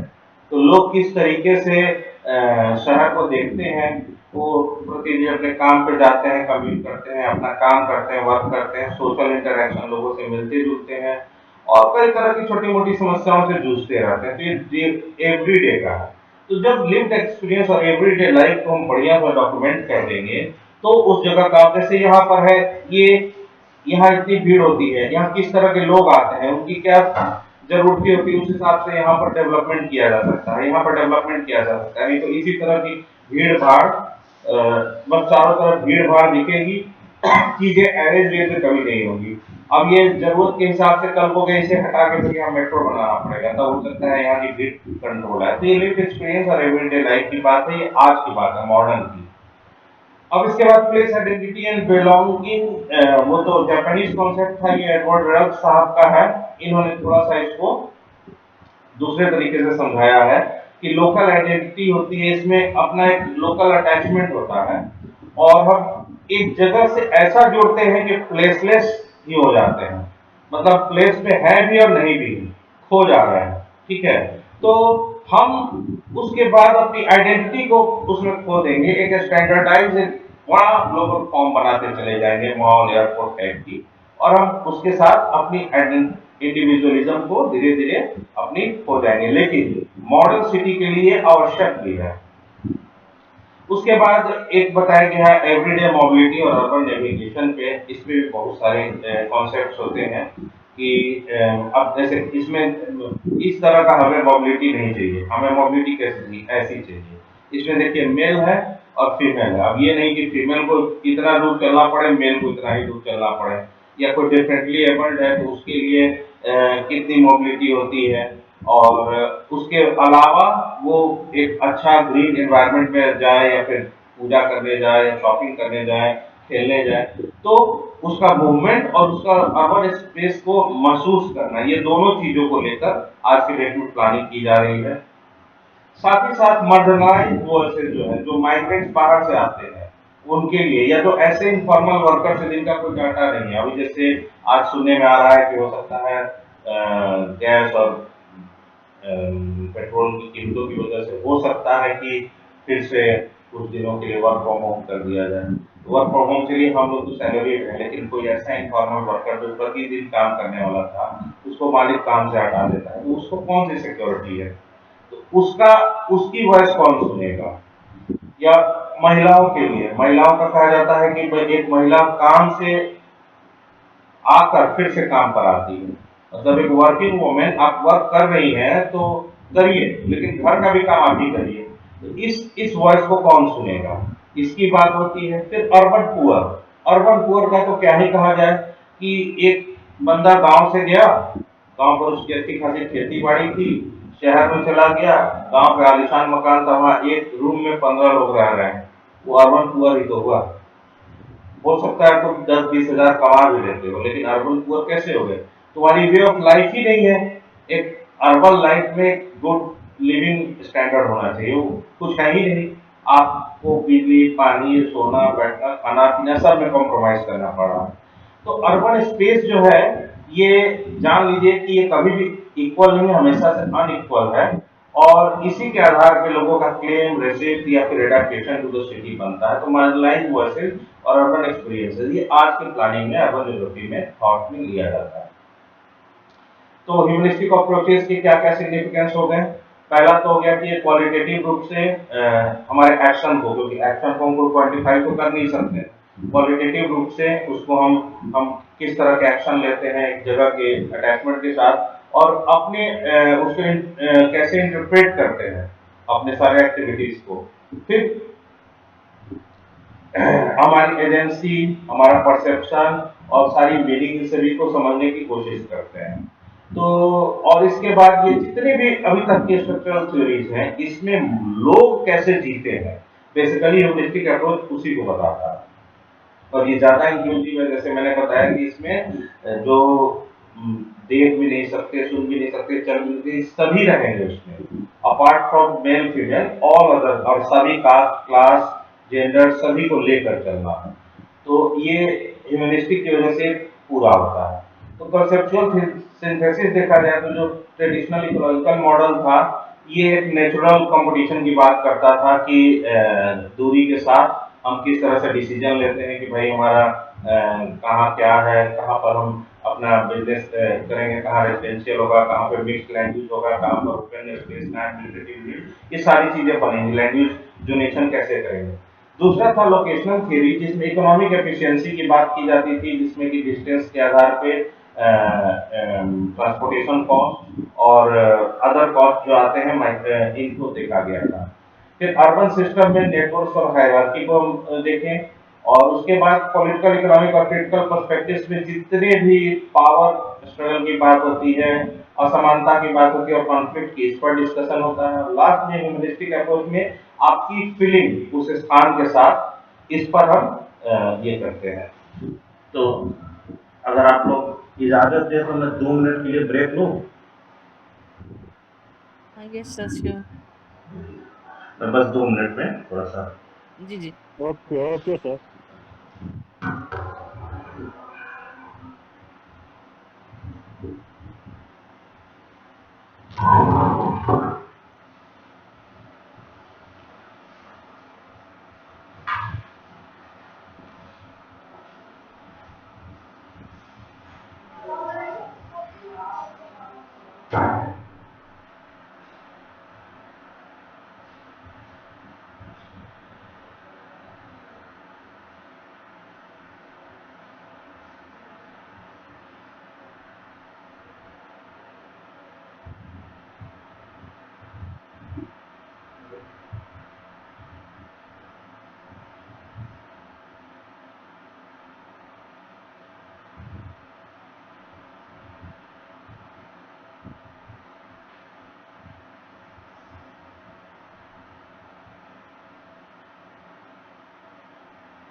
हाँ जी हाँ सर, हाँ बोलिए। अच्छा, तो कंटिन्यू करता हूँ फिर। तो अब आज के डेट में यही जो बात के डिस्कोर्सेज है, आप म्यूट कर लीजिएगा, इस आवाज स्टॉप हुई हो।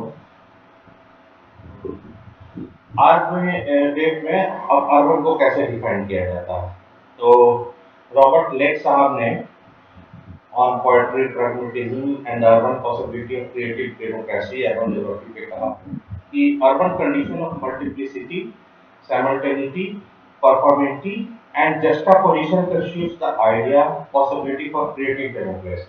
इतना खूबसूरत इन्होंने कहा है, इसमें सभी तरह की चीजों को लेके चलने की बात करते हैं। ठीक है, ये आज के डेट में तो जो हम लोग ट्रेडिशनल अर्बन ज्योग्राफी पढ़ रहे थे उससे ये बिल्कुल बदल गई। फिर सिमोन पार्कर साहब ने urban theory and the urban experience encountering the city में बताया है कि जो अर्बन थ्योरी है ये हमें लिटरली ये बताती है कि हम दुनिया को कैसे शेप कर सकते हैं। ठीक है, और जहाँ एबंडेंट रिसोर्सेज हैं वहां पर सिटी बिल्डर्स जो हैं उनको हम कैसे बता सकते हैं कि हमको किस तरीके से आपके जो नॉलेज है इसको यूज करते हुए और एकदम पीसफुल कोएग्जिस्टेंस के साथ सस्टेनेबिलिटी को इंश्योर करते हुए एक शहर को बसाना है। तो जैसे आप देखेंगे कि 2017 से जब सस्टेनेबल डेवलपमेंट गोल में 17 सस्टेनेबल डेवलपमेंट गोल आए, सस्टेनेबिलिटी की बात हुई, तो आपको ध्यान होगा कि जो सोशियो इकोनॉमिक पॉलिटिकल था उसमें पॉलिटिकल के साथ पीस एंड टेररिज्म को इंक्लूड करते हुए सस्टेनेबिलिटी की बात की गई। तो ऐसा शायद ना हो, क्योंकि आज आप देख रहे हैं दुनिया कितना जियोपॉलिटिकल कितना ये है। तो आज के कॉन्टेक्स्ट में हम इसकी बात करते हैं कि आपके पास जितने भी संसाधन हैं, आप शहर को जब बनाते हैं तो इस चीज को ध्यान रखेंगे कि आप आज जो भी करेंगे साथ ही भविष्य में होने वाले अपने अगले जनरेशन के लिए भी इंश्योर करेंगे पीस एंड सस्टेनेबिलिटी। तो मैं इसीलिए इन डेफिनेशंस को डाला हूँ जो कि आज के डेट में बहुत ज्यादा कॉन्टेक्चुअल है। और इनका बियॉन्ड पोस्ट कॉलोनिज्म पे 2011 का जो सोजा का ये तो ट्रेडिशनल रहा है कि this may be at the best of times to be an urban developer. Never before has a critical space perspective been so widespread, so focused on cities and urban life, and so generative of new ideas that about economics, politics, cultural and social changes more generally। तो आज के date में इनका कहना है कि सबसे अच्छा है अर्बन डेवलपर होना, ये सारी चीजें इसमें इंक्लूडेड है। तो ये सोजा का कॉन्सेप्ट 67 से चला आ रहा है, ये आज ही का नहीं है, लेकिन लेटेस्ट बुक का है जो 2011 का आपको लिख रहा हूँ। अब अर्बन ज्योग्राफी ये ट्रेडिशनल आप जो पीजी में पढ़िएगा ये कि क्या क्या है, ये ऑलरेडी इसमें मैंने बहुत कुछ डिस्कस भी कर दिया है, तो इसको फिर एक बार आपको बता दें कि ह्यूमन ज्योग्राफी का एक पार्ट है। इसमें हम मेन किस चीज पे ध्यान देते हैं, तो लोकेशन एंड स्पेस। और लोकेशन में भी मैंने आपको बताया कि साइट अलग होता है, सिचुएशन अलग होता है। तो साइट और सिचुएशन के आधार पर लोकेशन डिसाइड होता है। और लोकेशन आज के मॉडर्न सेंस में जीपीएस में तो लोकेशन हो जाता है लैटिट्यूड, लॉन्गिट्यूड और अल्टीट्यूड, तो ठीक है वो भी है, लेकिन जो ट्रेडिशनल हम लोग मोड में पढ़ते हैं वो साइट और सिचुएशन से डिफाइंड होता है। साथ ही साथ स्पेशियल प्रोसेसेस और जिससे पैटर्न्स बनते हैं अर्बन एरियाज के, तो बहुत सारे प्रोसेसेस होते हैं जो कि हमने थ्योरी में भी डिफाइन किया। इसके साथ साथ सिटीज जो है समय के साथ इवॉल्व करते हैं, ग्रोथ भी करते हैं, लेकिन डेवलपमेंट तब तक नहीं हो सकता है जब तक एजेंसी ना है। और एजेंसी एट लास्ट जैसे कोई डेवलपमेंट अथॉरिटी हो सकती है या फिर जैसे ब्रिटिश जी ये जरा म्यूट कर दें इनको।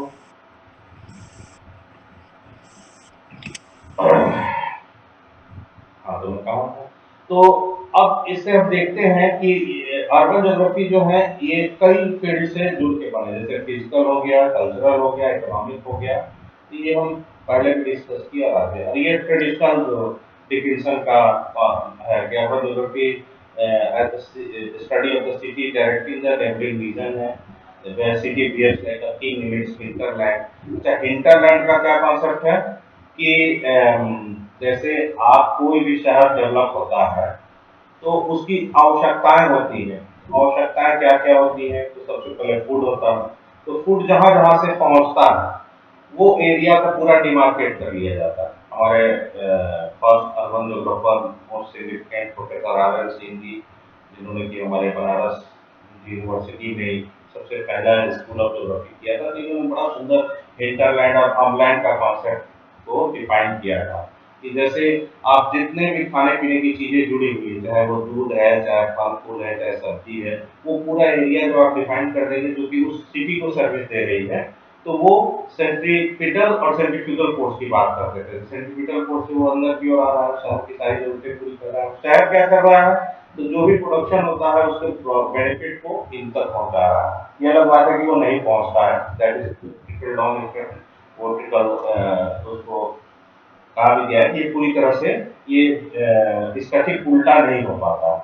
लेकिन ठीक है, ये कॉन्सेप्ट तो दिया गया। फिर मेयर ने इसको बताया है कि सिटीज का बेस इकोनॉमिक होता है। फिर हैरोल्ड कार्टर साहब का, जिसका मैंने पहले भी जिक्र किया, ये सोशल अर्बन सोशल ज्योग्राफी के फादर रहे हैं। इन्होंने बहुत बढ़िया बताया कि सिटी हमेशा से एक अर्थ सरफेस पे अनइवन कैरेक्टर डिनोट करती है, जहाँ की पॉपुलेशन जो डिसाइड करते हैं अर्बन इनहैबिटेंट्स से, वो उनके बेसिकली इनका कहने का होता है कि हर तरह के लोग वहाँ पर आते हैं। सिटी में और रूरल में अंतर है कि जैसे रूरल में एक तरह के लोग हो सकते हैं, एक तरह का कम्युनिटी के एक जैसे, लेकिन यहाँ पर हर तरह के लोग होते हैं और उनकी जरूरतें, उनकी लाइफस्टाइल, उनकी सोशल स्ट्रक्चर सब अलग होता है। तो इसीलिए इन्होंने इसको uneven character of earth surface कहा गया है।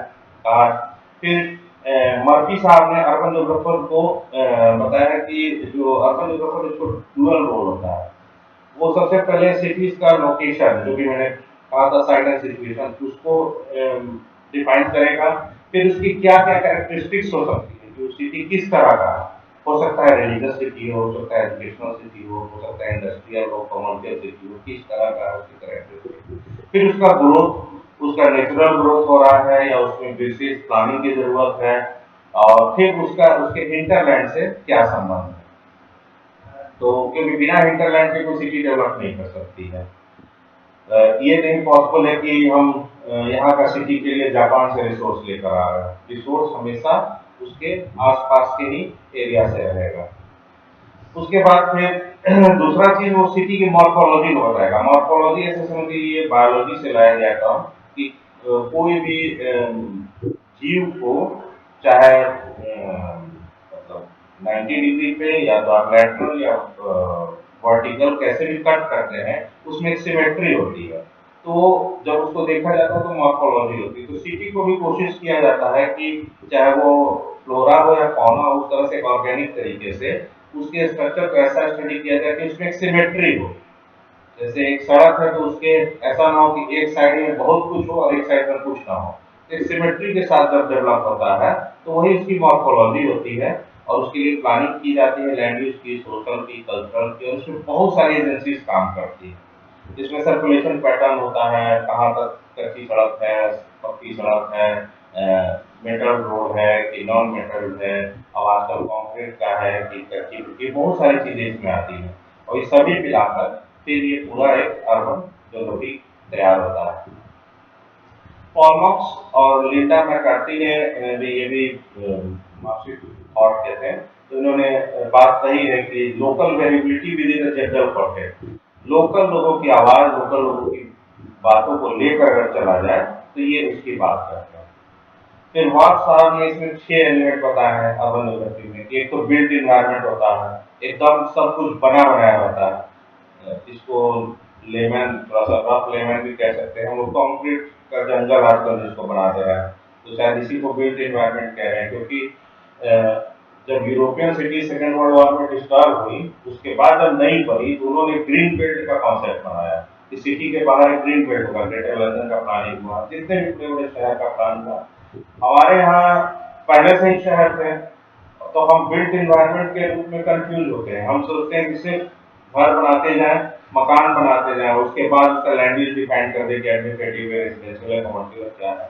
हम उसमें ग्रीनरी का कॉन्सेप्ट ही नहीं रखते हैं, लेकिन उसके बिना अर्बन का वो एलिमेंट पूरा नहीं होगा। सेकंड कहता है human environment relationship in urban context. तो ह्यूमन इन्वायरमेंट रिलेशनशिप बहुत जरूरी है। आप कैसे रहते हैं, क्या रहते हैं, उस वेदर उस क्लाइमेट के हिसाब से रहते हैं कि नहीं, उसको बर्बाद करने के लिए तो नहीं खुले हुए हैं। जैसे हमने दिल्ली में आज AQI 600-700 कर दिए। अब क्या है कि पानी प्रदूषित करके RO से पी रहे हैं और हवा प्रदूषित करके हम AQI मशीन यूज कर रहे हैं। तो आखिर हम कर क्या रहे हैं? हम अपना एनवायरमेंट को ही पूरा बर्बाद कर रहे हैं। ठीक है, एनवायरमेंट को हम कोई सस्टेनेबिलिटी का कोई कॉन्सेप्ट ही नहीं है हमारे पास। कूड़े हम उठा के यहाँ, अब हम लोग जिस भी शहर में रहते हैं आप देखते होंगे शहर के बाहर की बाउंड्री कूड़े से डिफाइन होती है। अच्छा, आरा आ गया, ये आरा वाला कूड़ा आरा के बाउंड्री पे पड़ा हुआ है, बहुआ की बाउंड्री पे बहुआ कूड़ा पड़ा हुआ है। ये क्या हम लोग कर रहे हैं?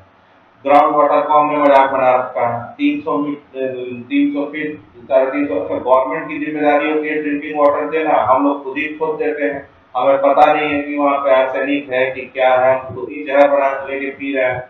और जो इंडस्ट्रियल यूनिट्स हैं वो 1985 से थोड़ा हमारे इन्वायरमेंटल एक्टिविटीज एक्टिव देश में एक्टिव हुए। तो इंडस्ट्रीज क्या करने लगे?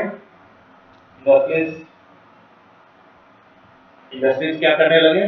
ये लोग सीधे सीधे पानी को उठाए और जो गंदा पानी, मान लीजिए आपको कारपेट में या कलर यूज किया, आपने डाई यूज किया या कोई भी खतरनाक केमिकल यूज किया, उसको अगर हम नाले से नदी में बहाएंगे तो हमें फाइन लग जाएगा। तो हमने क्या किया, डीपोर किया और सीधे सरफेस वाटर को में मिला दिया। सरफेस वाटर से ग्राउंड वाटर और ग्राउंड वाटर से सरफेस वाटर भी चार्ज होता है। सॉरी, ग्राउंड वाटर में हमने परकोलेट कर दिया। तो ग्राउंड वाटर से पूरा हमने रिवर को भी डैमेज किया, कैनाल को भी, पाइन सिस्टम को भी पूरा हम डैमेज कर दिया हमने ग्राउंड वाटर को पोल्यूट करके। और इस पर कोई रोक टोक नहीं है। नॉइज पोल्यूशन, बिना मतलब हॉर्न बजाना, वो तो गैस की खासियत है।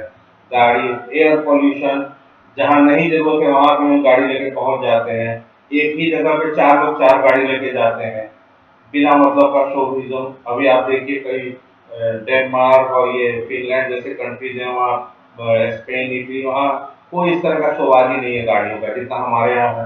तो हमने ह्यूमन एनवायरमेंट रिलेशनशिप को भी अर्बन कॉन्टेक्स्ट में देखने की जरूरत है। उसके बाद social geography and social pattern, जैसा मैंने बताया कि जो भी सोसाइटी, जब तक सोसाइटी में इक्विटी और इक्वालिटी दोनों इंश्योर ना हो, वो सोशल स्ट्रक्चर कभी सक्सेसफुल होगा ही नहीं, हमेशा कॉन्फ्लिक्ट बने रहेंगे। इसके बाद आते हैं सिटी सिस्टम और फंक्शंस। ये मैक्रो स्केल, बड़े स्केल पे होगा, फिर एक नीचे माइक्रो स्केल पे होगा, फिर आएगी अर्बन प्लानिंग। तो ये सारे फैक्टर जब जुड़ेंगे तब जाके अर्बन प्लानिंग होती है। तो इस तरीके से है कि देखिए प्लेस है, लोग हैं, फिर इनका पूरा इंटरकनेक्टेडनेस एक सिस्टम की तरफ बन जाता है। तो जब तक प्लेस पीपल, आपको वो भी पता होगा, प्लेस पीपल फोक इसका कॉन्सेप्ट इसमें हम लोग लेते हैं। ये सारे डेफिनेशन है। जैसे एंडरसन ने urbanism as a way of life कहा, इन्होंने ही नहीं कहा, डिकिंसन ने भी कहा है, कई लोगों ने ये चीज कहा है कि जो शहर है या शहर में जीने का तरीका है। अब आप देखेंगे कोई शहर में रह रहा है, वही थूक दे रहा है, वही गंदगी कर रहा है, that is not the way of life and you are not getting good water, air, कुछ भी आपको फ्रेश नहीं मिल रहा है और आप अपने आप को अर्बन कह रहे हैं। तो इस पर काम किए जाने की जरूरत है।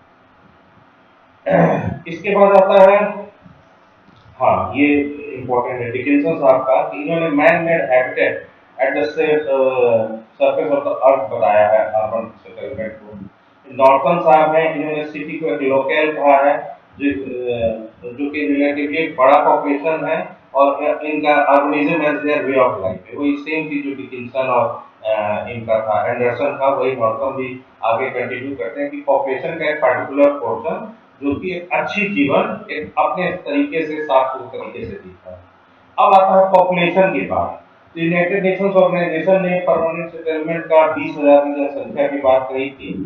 वही बोत्सवाना में 5,000 की जनसंख्या है, इथियोपिया में 2,000, अर्जेंटीना में 2,000, कई देशों में अलग अलग है कि इतनी जनसंख्या होगा तो अर्बन हो सकता है। हमारे यहाँ 5,000 से शुरू होता है। तो यूएन डेमोग्राफिक ईयरबुक भी जो है वो बताता है कि कोई भी एक एरिया हो जो कि एडमिनिस्ट्रेटिव स्टेटस मिलता हो, एक मिनिमम पॉपुलेशन डिफाइन हो, जैसे अलग अलग कंट्रीज का यहाँ पे है, जैसे नॉर्वे का 200 भी, आइसलैंड का 200 भी है। फिर मिनिमम पॉपुलेशन डेंसिटी भी हो, फिर एक कॉन्सेप्ट हो कि जो सेटलमेंट है वो किस तरह से सुबर्बन से अलग जाएगा, इसके साथ जुड़ा रहेगा, और नॉन एग्रीकल्चरल ऑक्यूपेशंस की बात होगी और एक फंक्शनल रिलेशनशिप तो ये सारे जब मिलेंगी, इंडिया में ये डिफाइंड है कि कोई municipal body, municipal city board, cantonment board या नोटिफाइड टाउन एरिया कमिटी होगी। 5,000 का पॉपुलेशन होगा, 75% जनसंख्या जो है वो एग्रीकल्चर के अलावा एक्टिविटीज यानी secondary, tertiary, quaternary quinary में, और साथ में पॉपुलेशन डेंसिटी 400 पर्सन पर स्क्वायर मीटर से ज्यादा हो। तो ये 4 क्राइटेरिया को भारत में अर्बन एरिया को डिफाइन किया गया है। अब अर्बन सेटलमेंट के एट्रीब्यूट्स क्या हैं? तो देखा गया है कि अगर इनहेरेंट एट्रीब्यूट है तो वही जो origin, size, situation and process of organisation की बात होगी।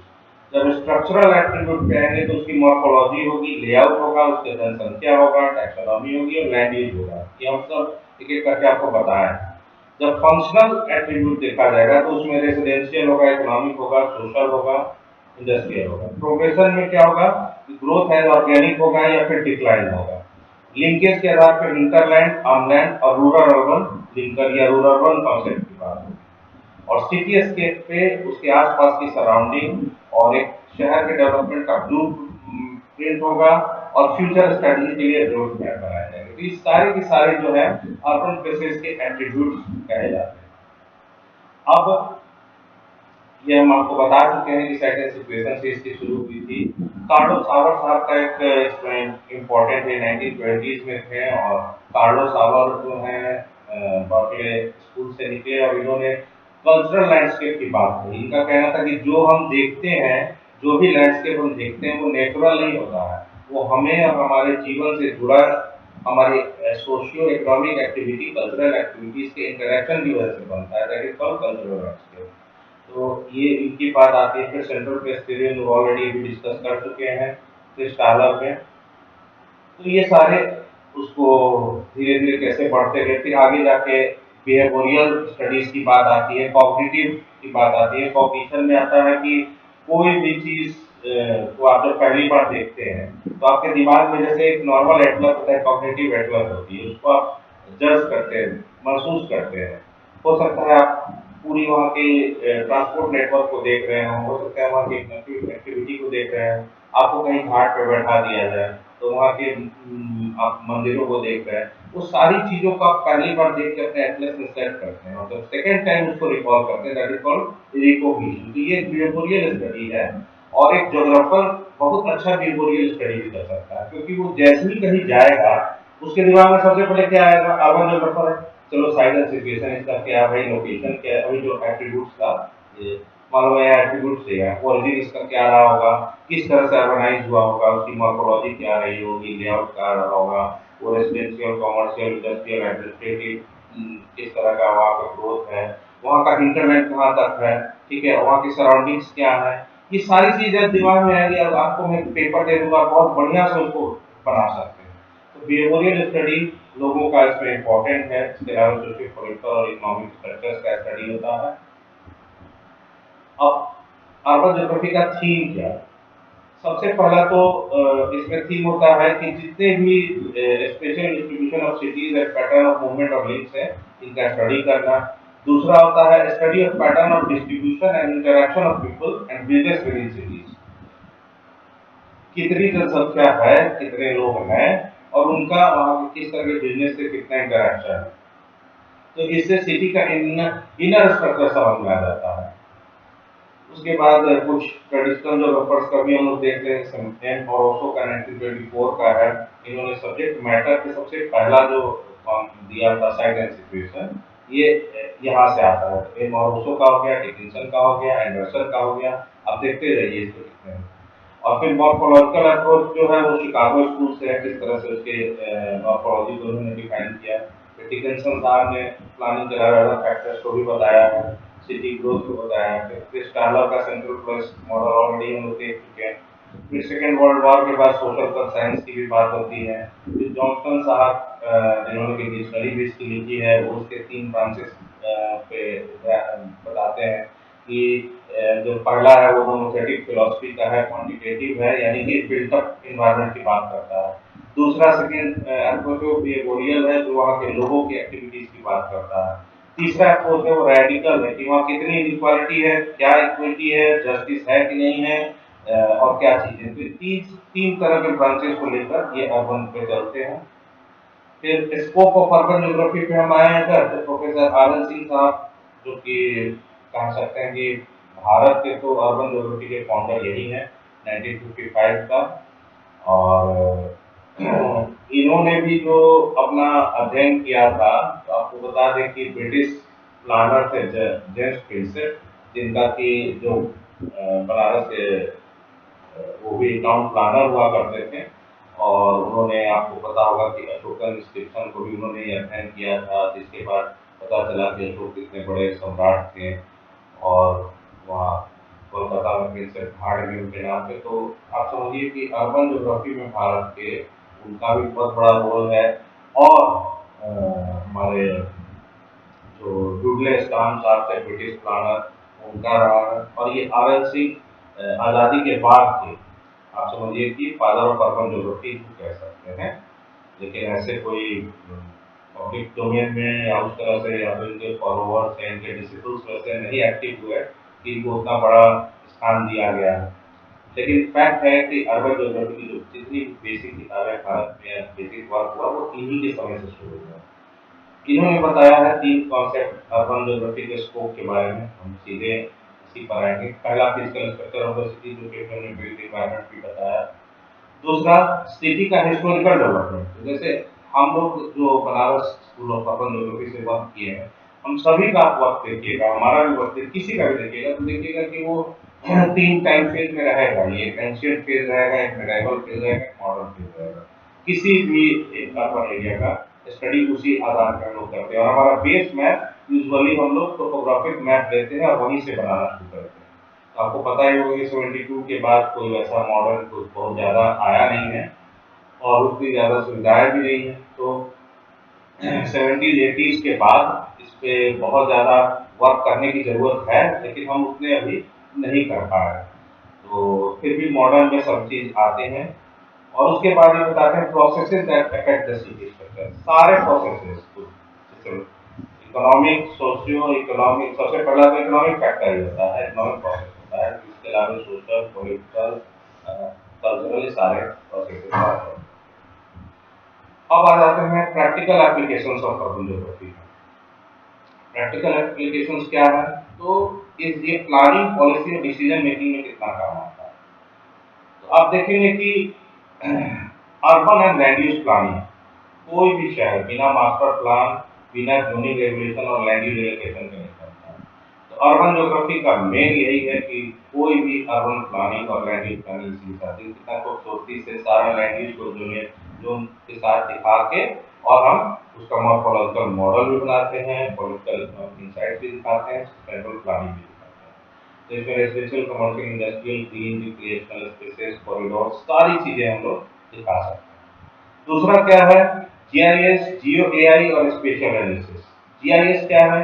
Geographical information system. ये डायग्राम ही आपको समझा देगा कि जैसे अगर कोई चीज का फिजिकल बेस है, इसके ऊपर हमने इसके बाद हो सकता है हमने इसमें कृषि की भूमि को अलग कर दिया, बेस टोपोग्राफी को अलग कर दिया, वाटर बॉडी को अलग कर दिया, अर्बन को अलग कर दिया, सब अलग अलग लेयर बनाते चले गए और एक के ऊपर एक सुपरपोज करके हम उसको अध्ययन कर सकते हैं। अब इसके अलावे आज के डेट में जियो एआई भी आ गया है। ये क्या कर रहा है? अब आप देखिए, जैसे कई मैप्स हो गए, कई डायग्राम्स हो गए, इनको सबको इंटीग्रेट करके ये बता सकता है कि कहाँ और बन सकता है। तो चलो भाई, ऐसा भी आप देखिए, हमारे यहाँ तो नहीं, चाइना में ऐसा भी है कि एक मेट्रो का रोड है, ये एक बड़ी बिल्डिंग के अंदर से निकल के फिर दूसरी जगह जुड़ गया।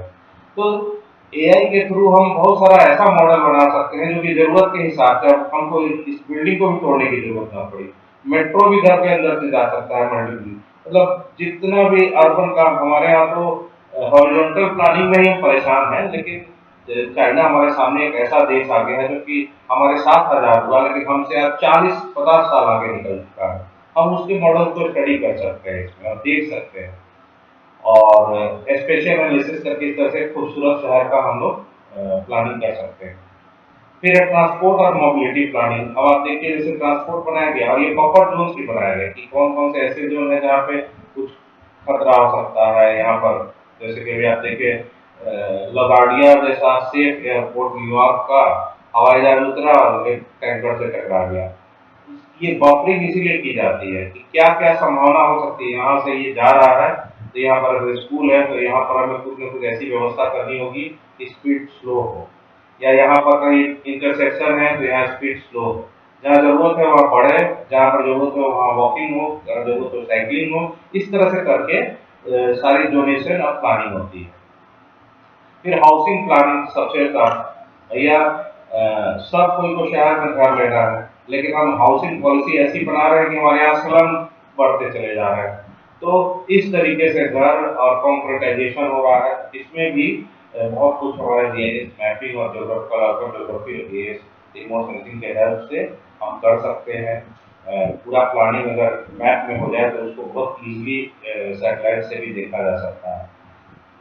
इसके बाद एनवायरमेंटल और रिजिलियंस प्लानिंग ये बहुत जरूरी है। आज हम अपने शहरों को बर्बाद कर रहे हैं। हम देखिए इस तरह से अलग अलग टाइम जोन पे हम देख सकते हैं ये FCC फास्ट कलर कंपोजिट हम देख सकते हैं कितना GNB है, कितना घट गया, कितना बढ़ गया। हम flood prone zone, urban heat island, green space, drainage system सभी का अध्ययन कर सकते हैं। अब कभी कभी हंसी आती है, पटना बनारस जैसे शहर बारिश हो जाए डूब जाते हैं, मुंबई डूब जाता है, क्या हुआ? ड्रेनेज सिस्टम 200 साल पहले का था, आपको पता ही नहीं है कि कहाँ है कैसे है। तो इसमें अर्बन प्लानर्स का बहुत ज्यादा रोल है। क्लाइमेट रिजिलियंस, अब ऐसे ऐसे क्लाइमेट के रिसर्च हो रहे हैं, क्या ही कहा जाए, छप भी जा रहे हैं और सब हवा हवाई हो जा रहा है। ऐसे ऐसे है कि दिल्ली जैसी जगह पर 10 डिग्री का टेम्परेचर का डिफरेंस दिखा रहा है। It's not possible. तो इस पर कोई चेक नहीं है, कोई डिस्कशन नहीं है। हमारे जब तक हमारे देश में एकेडमिशियंस ऑनेस्टली अपने अपनी गलतियों को स्वीकार के और आगे का प्लानिंग पे ध्यान ना देंगे, ये दिक्कत होगी। रिजिलियंस प्लानिंग बिना एकेडमिशियंस की ऑनेस्टी के नहीं होने वाला है। नहीं तो हम बस हवा में सारी प्लानिंग करेंगे और वो कहीं मिलेगा। और ये जो मैं आपको बताया सोशल इक्विटी और इंक्लूजन, बिना क्लास कास्ट जेंडर ये सारे फैक्टर्स को लेके सभी को जब तक हम लेके नहीं चलेंगे तब तक ये हम पॉसिबल ही नहीं है कि फुल्ली डेवलप हो। तो ओवरऑल हमारा क्या इसमें फाइंडिंग रहा कि एविडेंस बेस्ड प्लानिंग किया जाए, यानी कि हम थोड़ा सा रिसर्च करें, फाइंडिंग पाए और उस आधार पर प्लानिंग करें। फिर रियल वर्ल्ड एप्लीकेशंस के साथ थियरी को इंटीग्रेट किया जाए, जैसे GUI वगैरह हमने जो बताया वो कर सकते हैं। स्मार्ट, सस्टेनेबल और इंक्लूसिव सिटी होनी चाहिए जिसमें सभी को समान मौका मिले और डेटा ड्रिवन डिसीजन मेकिंग हो। अपने हवा में अपने से ना हो, डेटा सही हो, सही तरीके से पाया जाए। ये भी चेक किया जाए कि डेटा कहाँ तक ऑथेंटिक है, कहाँ नहीं है। कहीं का कॉपी कहीं का पेस्ट कर देने से और बस हम हवा में बातें करेंगे तो नहीं होगा। तो first be academicians, be planners should be very honest to ourself. जब तक हम ईमानदार नहीं होंगे तब तक ये दिक्कत होगी। तो हमारा इंटीग्रेटेड व्यू क्या है कि जो भी थ्योरीज हमने डिस्कस की, चाहे इकोलॉजिकल, लोकेशनल, क्रिटिकल, ह्यूमनिस्टिक, ये सभी अर्बन प्रोसेसेस को बताते हैं। हमने टूल्स देखा कि GIS भी है, जियो AI भी है, ये उनको एनालाइज और विजुअलाइज करने में काम आ रहे हैं। और एप्लीकेशन में क्या करना है तो हमें प्लानिंग करनी है, पॉलिसी बनाना है, ट्रांसपोर्ट, हाउसिंग और इन सभी को हम सोल्यूशन के लाने की कोशिश करें। बहुत बहुत धन्यवाद। बहुत बहुत धन्यवाद सर, अखिलेंद्र सर, उदय सर, बहुत बहुत धन्यवाद आपका। बहुत बहुत धन्यवाद सर। हालांकि ये लंबा लेक्चर रहा लेकिन बहुत सारे टॉपिक्स को आपने बहुत ही ब्रीफली और बहुत ही एक्सप्लेन कर, ब्रीफली मैं तो नहीं कहूँगी, बहुत ही एक्सप्लेन किया, बहुत अच्छे से कॉन्सेप्ट सारे क्लियर किए। फ्रॉम द बिगिनिंग बेसिक से आप लेके चले हम हमारे स्टूडेंट्स को मीनिंग ऑफ अर्बन एरियाज, उसके जो कॉन्सेप्ट्स हैं, थ्योरेटिकल बैकग्राउंड बताया आपने, सारी थ्योरीज को कवर किया और बहुत से नए कॉन्सेप्ट्स, खास करके ये जो यस ही फीट वन का जो कॉन्सेप्ट है, सेंस ऑफ प्लेस वाली, लिव्ड एक्सपीरियंसेस वाले जो कॉन्सेप्ट्स हैं, बहुत ही डिटेल में आपने सारे कॉन्सेप्ट से अवगत कराया हमारे स्टूडेंट्स को। Thank you so much sir, it was a very detailed, very explicit lecture, बहुत अच्छा लगा। अगर आप परमिशन, हालांकि एक तो बच गया है, लेकिन अगर आप परमिशन देंगे तो एक दो क्वेश्चंस मैं नहीं, अपने बिल्कुल स्टूडेंट बिल्कुल, से अगर ये स्टूडेंट्स के लिए ही है, बिल्कुल। यस यस, और खास करके पीछे सेमेस्टर 4 में तो स्पेशल पेपर में उनको जी अर्बन जी। पढ़ना है। कुछ टॉपिक्स मैंने कवर कराए थे, कुछ अभी बाकी था, लेकिन मेरे ख्याल से आपके लेक्चर के बाद काफ़ी कुछ उनको क्लियर ऑलरेडी हो चुका होगा। So, students, if you have any question, you can place it in front of the sir. किसी को कुछ पूछना है, कोई डाउट्स?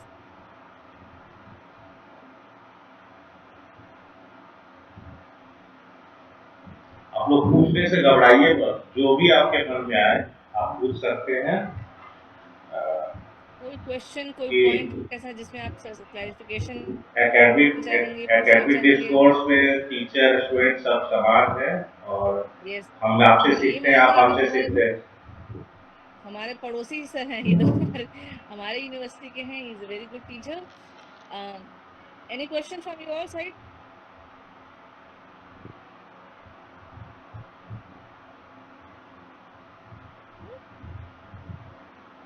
आज तो पहली बार देख रही मैं किसी क्वेश्चन नहीं है।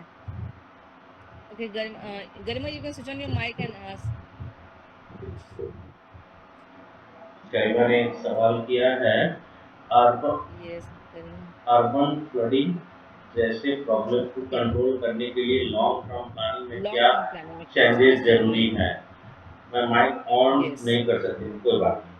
देखिए, अर्बन फ्लडिंग में जो सबसे पहला जो प्लान है, जैसे कि मैंने आपको कहा कि इसके पहले के जो प्लान है उसको स्टडी करना जरूरी है कि भाई ड्रेनेज सिस्टम की प्रॉब्लम कहाँ, ठीक है। हमारे यहाँ समस्या क्या है कि ड्रेनेज और जो ड्रिंकिंग वाटर है इनके पाइपलाइन साथ में चला देते हैं और उसमें अगर एक भी डैमेज हुआ, अभी आपने देखा इंदौर में कितने लोग डेथ कर गए।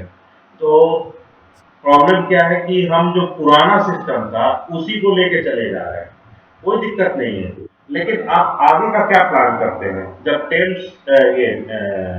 इस पे जब टेम्स में गंदगी फैली, उसकी गंदगी को कंट्रोल करने की बात हुई, तो जब ब्रिटेन का प्लानर को लाया गया तो उसने जो ड्रेनेज बनाया वो उसमें दो आदमी एक दूसरे के सिर पे खड़े हो सकते थे, मतलब 12 से 15 फीट की डायमीटर का। तो लोगों ने कहा कि ये क्यों कर रहे हो? कहा कि मैं आज का प्लान नहीं कर रहा, 200 साल आगे का प्लान कर रहा हूँ। तो वो प्लानिंग अगर हमारे यहाँ होगी तभी ये फ्लड की प्रॉब्लम सॉल्व होगी, नहीं तो टेम्पोररी और एडहॉक अरेंजमेंट से नहीं हो सकता। तो ये एकदम क्लियर कर होना चाहिए कि आवर प्रोग्राम और any plan should be perspective at least for next 10 to 20 years। Exactly sir, बहुत सही कहा आपने। और यस, जो बात आपने उठाई सर बहुत सही बात है। प्लानिंग कभी भी प्रेजेंट पॉपुलेशन या प्रेजेंट सिनेरियो को देख जी के नहीं होना चाहिए, हमेशा फ्यूचर को देख के प्लानिंग की जानी चाहिए। और एक और बात आपने बहुत सही यहाँ कहा सर, एकेडमिशियंस को, जो उस फील्ड के एक्सपर्ट्स हैं, एकेडमिशियंस हैं, उनको प्लानिंग प्रोसेस में इंक्लूड करना चाहिए। I don't know, national level पे तो होता ही है, पर जो रीजनल प्लानिंग होती है, खास करके जो म्युनिसिपल नहीं कॉर्पोरेशंस होते होता हैं, है। आई पर्सनली मैंने भी विंध्याचल पे या मामुंडेश्वरी पे वर्क किया है, तो ये सब हम अपने सेटिस्फैक्शन लिए करते हैं, हमारे बच्चे स्टूडेंट्स पढ़ लिए, आप हम लोग देखिए जानिए, गवर्नमेंट को पॉलिसी मेकर्स को से कोई मतलब ही नहीं होता। ये बहुत बड़ी समस्या है। यही वजह है कि बनारस जो कि दुनिया का ओल्डेस्ट सिटी आज तक हेरिटेज लिस्ट में नहीं आ पाया। क्यों? कभी किसी ने उस पर कोशिश ही नहीं किया कि उसको वहां स्थान दिया जाए कि अगर वो कहीं कुछ उसका अच्छा रिकॉग्निशन हो तो वो डेवलप करे। और बाकी हमारे बिहार जबकि की बहुत स्थिति। से अर्बन जोग्राफर्स, बहुत अच्छा काम हुआ है बनारस पे तो। जी जी बनारस के हेरिटेज को लेके तो खास ये राणा पीवी सिंह सर, हाँ, उनका बहुत काम देखा है मैंने, बहुत काम किए वो तो हेरिटेज को लेके। तो मेरे पे तो ये गुस्सा सही भी कहा जाते आपने। हैं, हमारे गुरु रहे हैं। मैं बोलता हूँ सर आपका Yes. तो पूरा जिंदगी आपने मेहनत किया, अभी तक उसको मिला नहीं। बोले अब तुम लोग क्योंकि का वो काम, बनारस पे ही करते रहे। कह रहे अब तुम लोग काम लेकिन करना यही तो प्रॉब्लम मिलेगा। है कि आज का जो अर्बन सिनेरियो है सर, वो रहने लायक नहीं है। जी एक समय हुआ करता होगा जब लोग गर्व करते होंगे, बहुत गर्व से बोलते हैं हम तो शहर में रहते हैं, तुम लोग तो गांव के हो। आज का जो कल मैं विमेंस कॉलेज में एक कॉन्फ्रेंस में अटेंड करने गई थी, वहाँ प्रोफेसर एनसी जाना सर ने एक बात कही, जी आई एम काउंटर अर्बनिज्म। मैं हाँ, अर्बनिज्म को सपोर्ट नहीं करता हूँ। अर्बनिज्म डेवलपमेंट का पर्यायवाची नहीं रह गया आज। जी आज के सिनेरियो में ना हमें अच्छा पानी मिल रहा है, ना साफ पानी, ना साफ खाना, ना हवा साफ है, ना पीस ऑफ माइंड है। गांव की तुलना में शहरों का जो लाइफस्टाइल है वो पीस ऑफ माइंड से भी डिवॉइड हो गया है। तो how can we say that we are more developed live in urban areas. बहुत सी बातों को यहाँ पे ध्यान देने की ज़रूरत है। आपने बहुत डिटेल में समझाया। मेरे ख्याल से मेरे स्टूडेंट्स, आप लोगों को सबको ध्यान देना चाहिए। शहर में रह रहे तो जो टोपोफिलिया की बात सर ने कही, नया शब्द आप लोग को लगा होगा, फिलिया मीन्स लव। ठीक है, किसी चीज, टोपो मीन्स टोपोग्राफी, आप लोग पढ़े हो तो टोपोग्राफी एक जगह के प्रति जब आपके मन में प्यार होता है, जो सर ने कहा ना, आई लव भगो, आई लव आरा वाला बात, तो जब तक आपको भी जगह से प्यार नहीं होगा आप उस जगह आप के कुछ नहीं डेवलपमेंट के करेगा, लिए सोचोगे ही नहीं। सोचेंगे ही नहीं। अगर आज सर अपने कॉलेज को लेके इतने मेहनत से काम कर रहे हैं because he is loving his college, similarly हम लोग को भी अपने कॉलेज, अपने शहर, अपने जिस भी प्लेस में रहते हैं उसके प्रति मन में फीलिंग आनी चाहिए, हमें प्यार होना चाहिए, तो हम काम कर पाएंगे। Thank you so much sir. Thank you Sanjay madam. Sir, are you online? Sanjay sir, आज सर हेलो इस, हेलो। हाँ हाँ, ये सर, लंच आवर हो गया है इसीलिए। चलिए, बहुत बढ़िया है अखिलेश जी। हम समझते हैं कि आज का जो वेबिनार हमारा रहा, आपका जो डेलिब्रेशन है बहुत ही बढ़िया रहा। हम तो गांव के देश में रहते हैं, लेकिन विकास अगर करना है तो शहर की ओर तो जाना ही पड़ेगा, और शहर से संबंधित जितने भी एस्पेक्ट है उसको आपने छुआ, उसको टच किया, अब तो और सर इतने बहुत ही डिटेल व्यावहारिक। लेक्चर के बाद, संजय सर हाँ, इतने बहुत डिटेल लेक्चर के बहुत बाद अब लग ही रहा है कि शहर में हम लोग डेवलप्ड हो रहे हैं। अभी लग रहा क्योंकि है हम लोग शहर, डेवलप कर नहीं पा रहे हैं, अभी भी डेवलप नहीं कर पा रहे हैं। बहुत सारा एस्पेक्ट है जिस पर हमारा ध्यान ही नहीं जा रहा। अभी सही आपने बात है। बात की बहुत सारे एनवायरनमेंट से रिलेटेड है, चाहे जो भी प्रैक्टिकल प्रॉब्लम्स उसको आपने टच किया, बहुत बहुत अच्छा लगा हम लोग को। लेकिन अभी एक व्यवहारिक प्रश्न हम भी बता रहे हैं। अभी जस्ट जगजीवन कॉलेज के प्रिंसिपल का फोन आया कि आपने डिसर्टेशन में जो टॉपिक दिया है उसमें कुछ डाटा कॉलेजेस से चाहिए, जिम से रिलेटेड रिक्रिएशनल फैसिलिटीज पर हम लोगों ने दिया है। मैडम करिए हम डाटा कैसे दे सकते हैं, कैसे फोटो खिंचवा सकते हैं? अब बताइए, जब कॉलेज ही एक दूसरे कॉलेज को हेल्प नहीं करेगा तो हमारा काम कैसे कंप्लीट होगा, हमारे बच्चों का काम कैसे कंप्लीट होगा? तो भारत में बहुत सारे व्यवहारिक कठिनाइयाँ तो हैं जिसके कारण हम पीछे हो जाते हैं। आपका विजन हो सकता है, हमारा विजन हो सकता है, लेकिन सारे लोगों का विजन जब एक तरह का होगा तभी देश विकास कर पाएगा। इसलिए आप आज के डेलीब्रेशन के लिए आपका बहुत बहुत धन्यवाद। और हम समझते हैं कि आज तक जितने भी डेलीब्रेशन हमारा हुआ है 24 एपिसोड में, ये 24वां एपिसोड सबसे बढ़िया रहा है, और इसके लिए आपको बहुत बहुत धन्यवाद, साधुवाद। और हम एक सर्टिफिकेट आपको ऑनलाइन जारी करते हैं आपके इस डेलीब्रेशन के लिए। सर्टिफिकेट जारी किया जाए, यस सर, मैं शेयर कर रही हूँ। इसको एक्सेप्ट कीजिए अखिलेश जी। जरूरत पड़ेगा फिर हम आपको कांटेक्ट करेंगे, फिर आपकी सेवा लेंगे। बस आपका आदेश हमेशा सिरोधार्य है सर, आदेश जब बुलाएं। बड़े भाई छोटे भाई की तरह हम लोग हैं।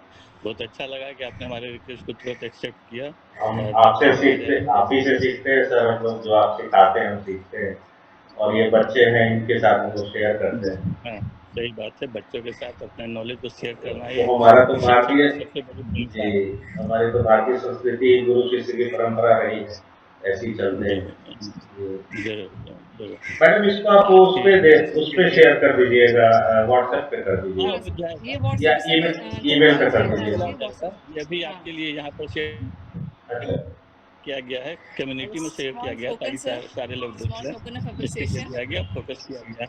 अच्छा अच्छा। हाँ हाँ। और बाकी सभी लोगों को बहुत बहुत धन्यवाद। हमारे साथ आज पाटलिपुत्र यूनिवर्सिटी से सुधीर कुमार भी जुड़े रहे, हमारे साथ पोर्ट ब्लेयर से इग्नू के असिस्टेंट डायरेक्टर उदय कुमार भी जुड़े रहे, हमारे साथ पौंडीचेरी यूनिवर्सिटी पोर्ट ब्लेयर से सत्यप्रकाश जी भी जुड़े रहे, हमारे साथ इंग्लिश विभाग की वंदना मैम भी जुड़ी रही। आप सभी का बहुत बहुत धन्यवाद। Over to Deepika for vote of thanks. Thank you so much sir, thank you so much.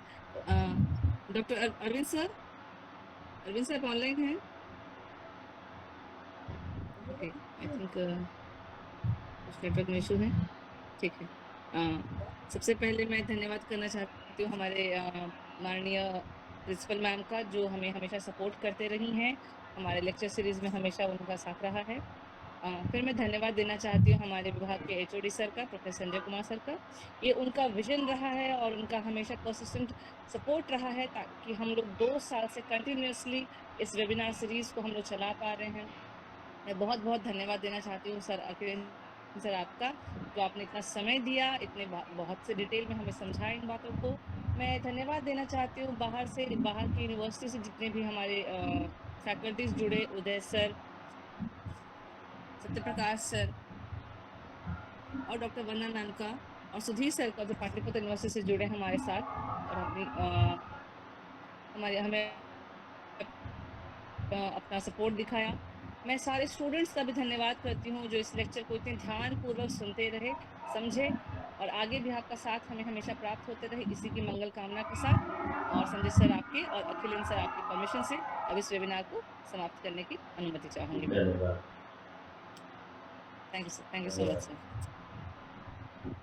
I hope students आप सभी ने अपना अपना स्क्रीनशॉट ले लिया होगा अटेंडेंस के लिए।